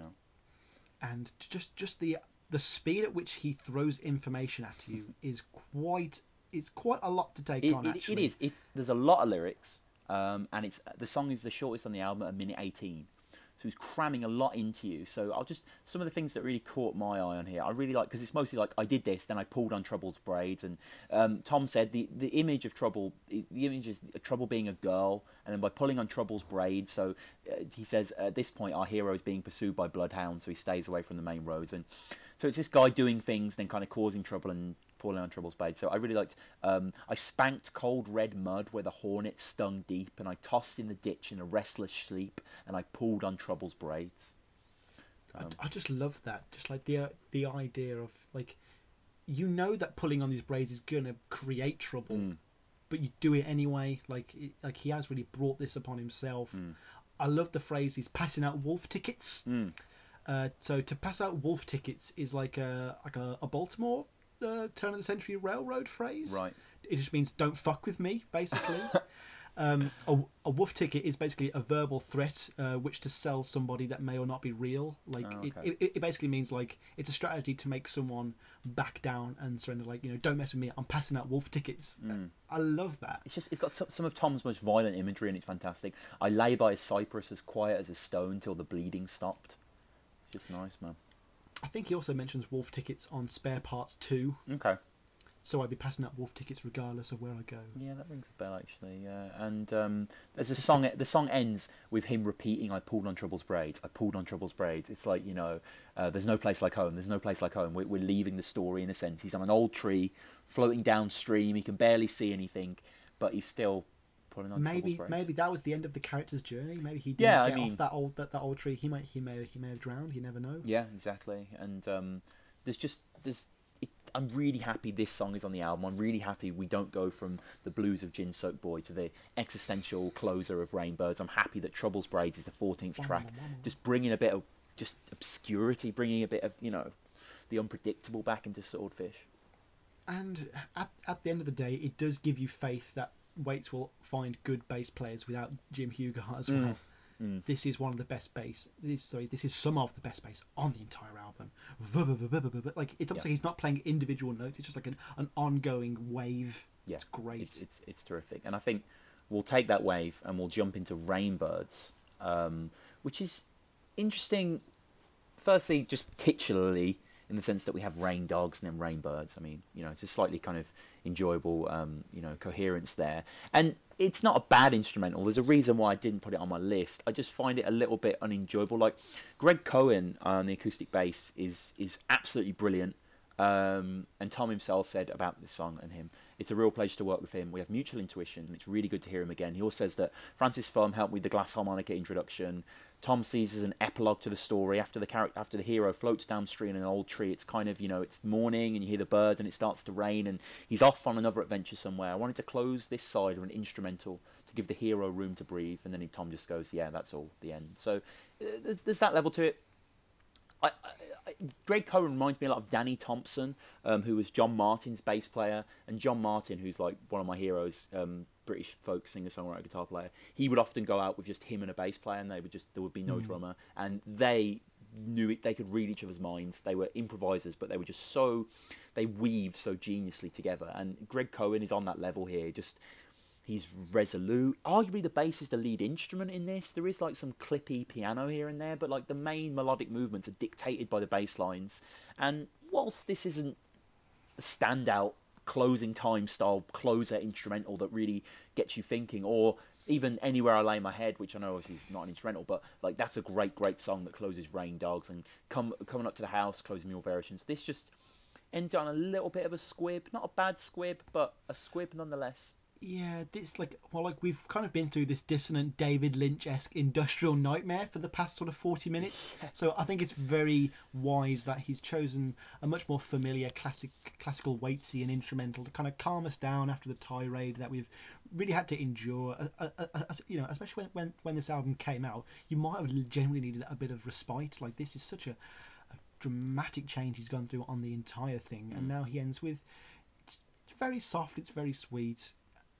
Again, not much to say about it, if I'm honest. I've never listened to it. I've never seeked to go out to listen to it. It's just kind of there. It's like, oh, okay, this is, and it's definitely like a lesser version of Soldier's Thing, especially in terms of the bass. Yeah. I feel a similarity there too. Yeah, it's not the greatest finale, but it's a pretty remarkable ride, really, and we've been talking about this album for so long now. I mean, and it deservedly so. That's what I'm saying. Like, there's so much to talk about. And well, getting off the ride's the saddest part, isn't it? It is. So that was Swordfish, which is pretty crap. I mean, Sam, wrap it up for me. Swordfish. Just sum it up in a few sentences. What do you think of this album? It is the best example of why change is a good thing. This is yes. It's just phenomenal. Mm-hmm. There is nothing that I can say about it that hasn't already been said before. You know, there are a lot, like you got a new book for this, yes, which has loads, like, that has just so much information in it. Like, everyone has commented on this album at some point. The influence that it has on later artists is undeniable. Yeah, oh my God, and the influence that went onto this album is equally undeniable. So it is a great piece of sort of pop culture in that sense. But the thing that makes it stand above a lot of other Waits albums is that just it's consistently good, and something that is going to be prevalent in the rest of his career from now on is that every album is going to be consistently good. Yes, this is the dawn of a new man, really, in terms of just the quality that he's putting out. Swordfish, I do think I've been listening to Swordfish lots and lots over the past couple of weeks, obviously, for this review, and really, really enjoying it. Do love it even more than I did before. But Rain Dogs is a better album, I feel. I think Rain Dogs has better songs.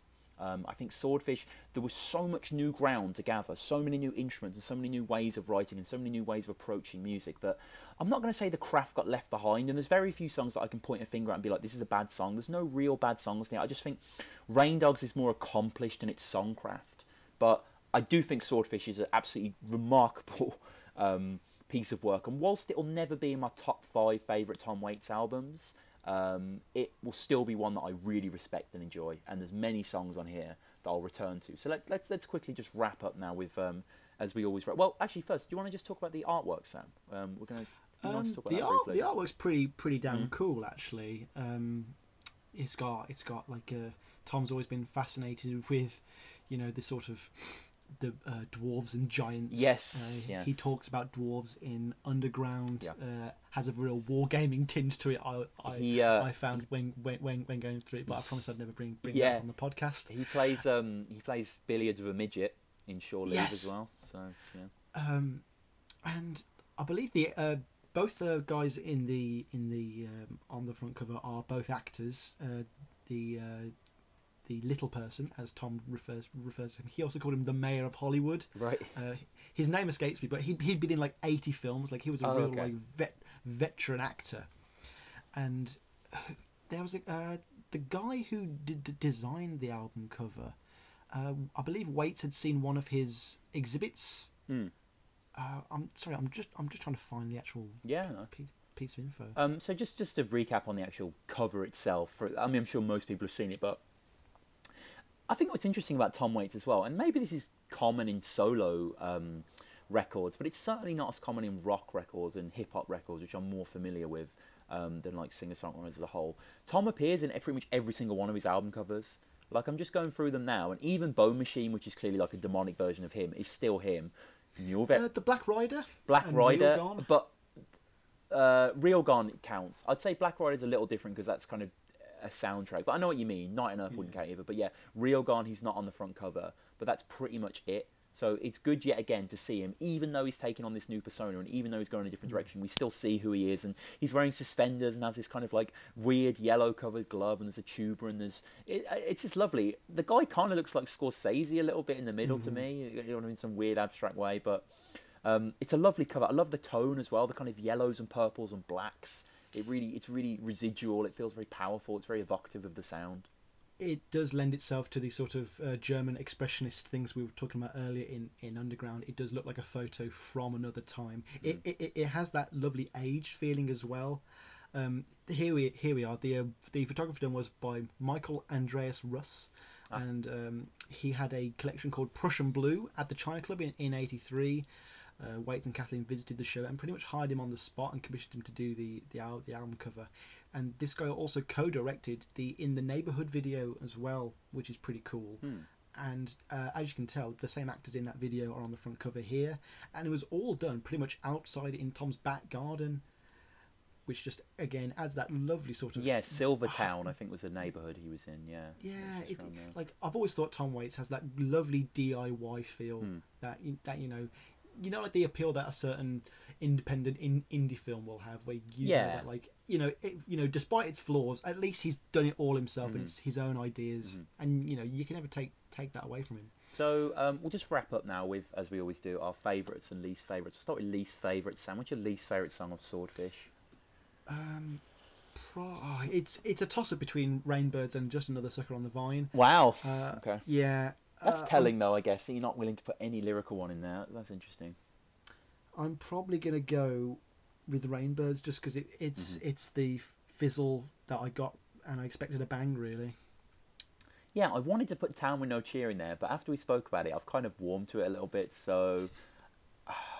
You can say I convinced you. Yeah, you don't. Maybe you did. Maybe put Swordfish Trombone in there, actually. The title track. I just struggle to listen to it, like, not just for review purposes. It's not going to want to... but that, obviously, with worst track on this album, it's kind of, much as worst of the best, because they're all pretty good. What's your favourite track on this one, Sam? Johnsburg, Illinois. Illinois, shit. No so many good ones, and this is hard. Oh, man. This is difficult. See, I kind of went for Johnsburg, Illinois, in the hope that you'd just go for Underground, just so the Spotify playlist, which you can obviously find on Spotify, the Tom Waits podcast playlist, where we put all of our favourite songs on. Last week it was Instrumental Montage and Little Boy Blue, I believe. Little Boy Blue, yeah, Little Boy Blue. Forgot about that track. So mine, I've got to go with Shore Leave. Actually, I'm in awe of. Great choice. I'm in awe of the soundscape of that song. I'd like in another day I put Down Down Down on there, but Shore Leave is remarkable. So we'll just close up, as obviously we've dug into this album for far too long. Far too long. We finish up always with a film review, a Real Gone segment. That's a very clever pun on Tom Waits' Real Gone album.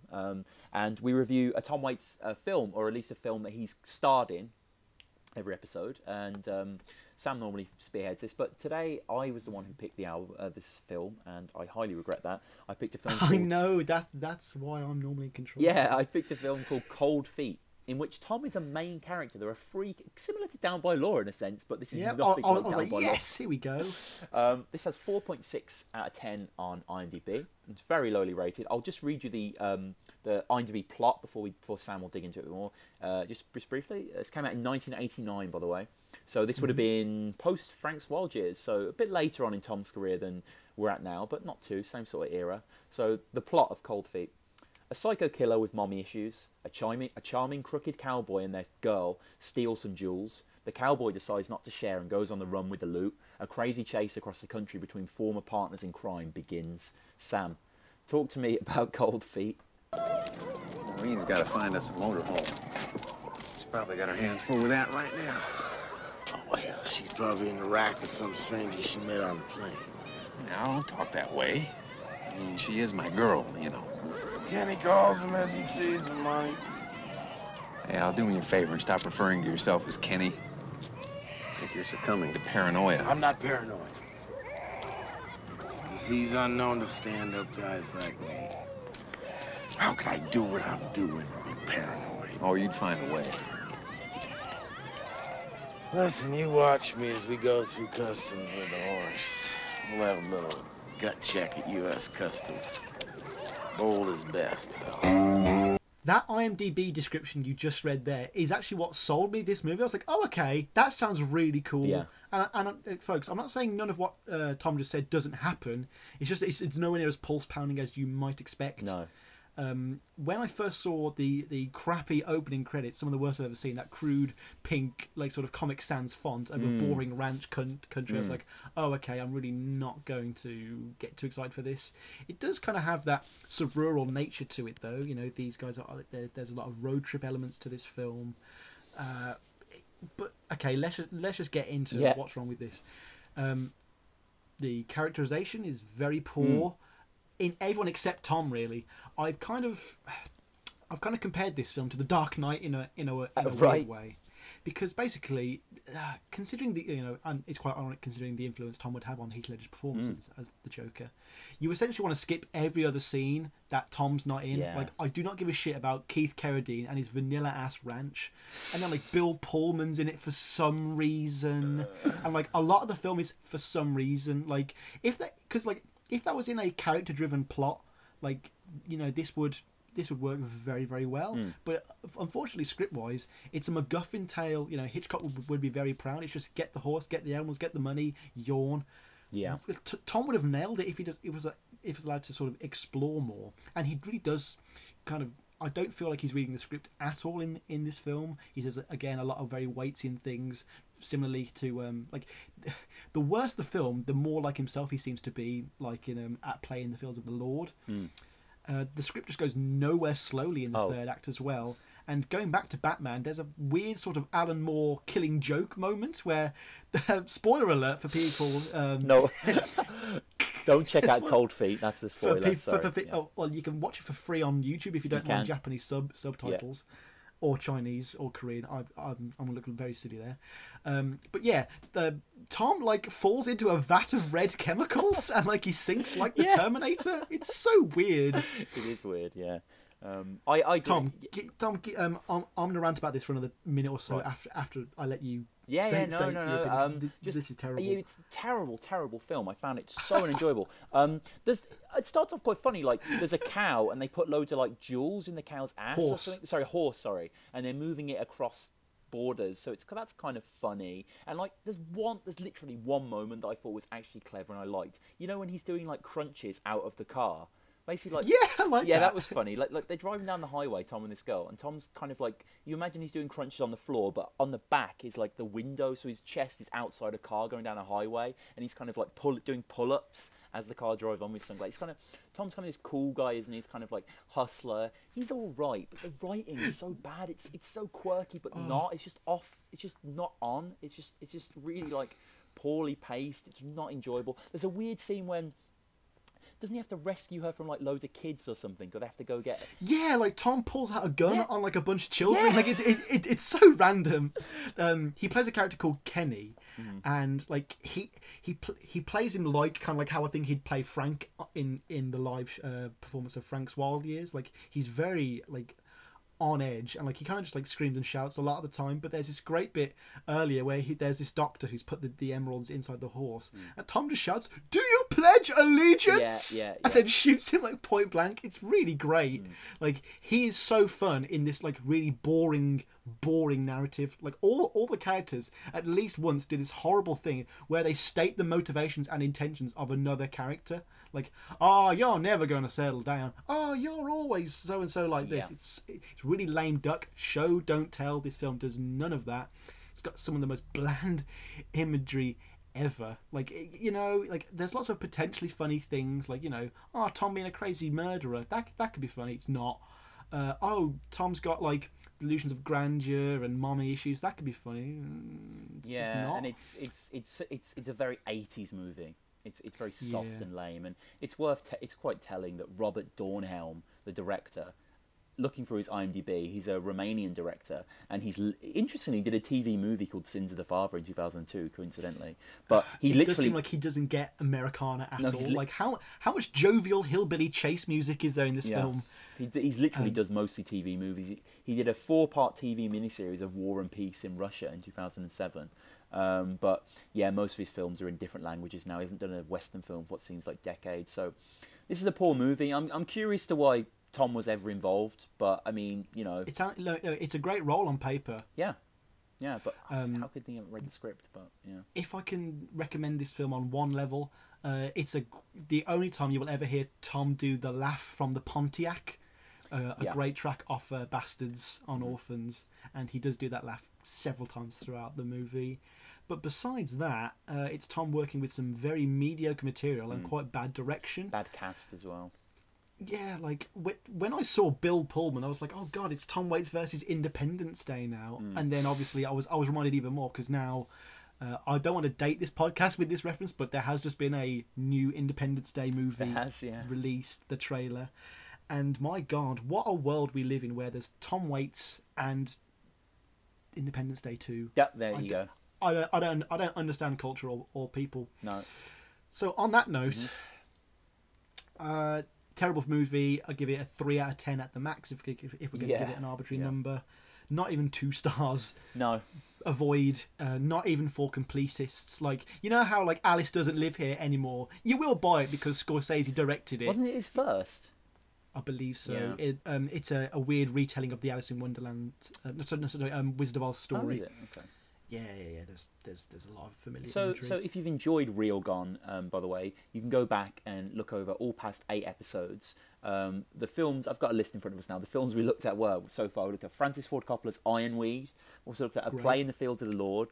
And our Foreign Affairs review, we looked at Dracula, Bram Stoker's Dracula. Blue Valentine, we looked at Rumblefish. Heart Attack and Vine, we looked at Jim Jarmusch's Down by Law. And then our last review was One from the Heart, but obviously we kind of reviewed the film alongside that and just did kind of like an Asylum retrospective. But that's it, Sam. We have almost reached 3 hours, which is incredible. That's Joe Rogan-style lengths of Tom Waits' podcast, which is... But it's very appropriate. I wouldn't tell people to maybe expect this length every time. No, because we won't need as much context from now on, really, but yeah. Yeah, like the next big context episode is probably going to be Bone Machine, isn't it? Really, because obviously he takes a massive break. Yes, yeah, a lot of things happen as well. But thank you as ever so much for listening. You can always get in contact with the podcast at TomWaitsPodcast on the Twitter. Always on there posting new stuff every day. TomWaitsPodcast@gmail.com. Get in contact with me and Sam. We'd love to hear from you. Tell us your stories. You know, what do you think of Swordfish, or how did you find out about Tom Waits? How about that? Anyone email in, and we'd love to hear from you. That'd be great. Also the blog as well, TomWaitsPodcast.wordpress.com. Thank you so much for listening. We've got Rain Dogs, which will be out on New Year's Eve, which is quite nice. So have a good Christmas as well, because the next time you hear from us, it will have been Christmas past. I hope you get your Christmas cards from hookers in Minneapolis as well. Yes, and but yeah, till Rain Dogs, Tom. Till Rain Dogs, Sam. Thank you all for listening. This has been Down in the Hole, and yeah, see you next time. Take care. Bye. You living in New York now? Yeah, I live in here. You lived in Los Angeles for a long time, didn't you? Yeah, I was there for a long time. You lived in a hotel? I lived a lot of different places. Did you ever live in a car in L.A.? Well, for a brief time, I think everybody's lived in a car for... Yeah, I think the Census Bureau has statistics now to back that up, that more and more people are living in their car. Yeah. Now, which do you, this is the silly question that they ask again all the time on shows, but which do you prefer, L.A. or New York? Well, I don't know. I think New York is much more confrontational. It's a great city. Yeah. You know, You feel more like you're a part of this city than L.A.? well, let's see. I lived on 14th Street. That made me feel a part of the city. Yeah. Right over there by the Armory, across from the Salvation Army there. How would you describe the city? Well, it's like a big ship, you know, and the water's on fire. You know?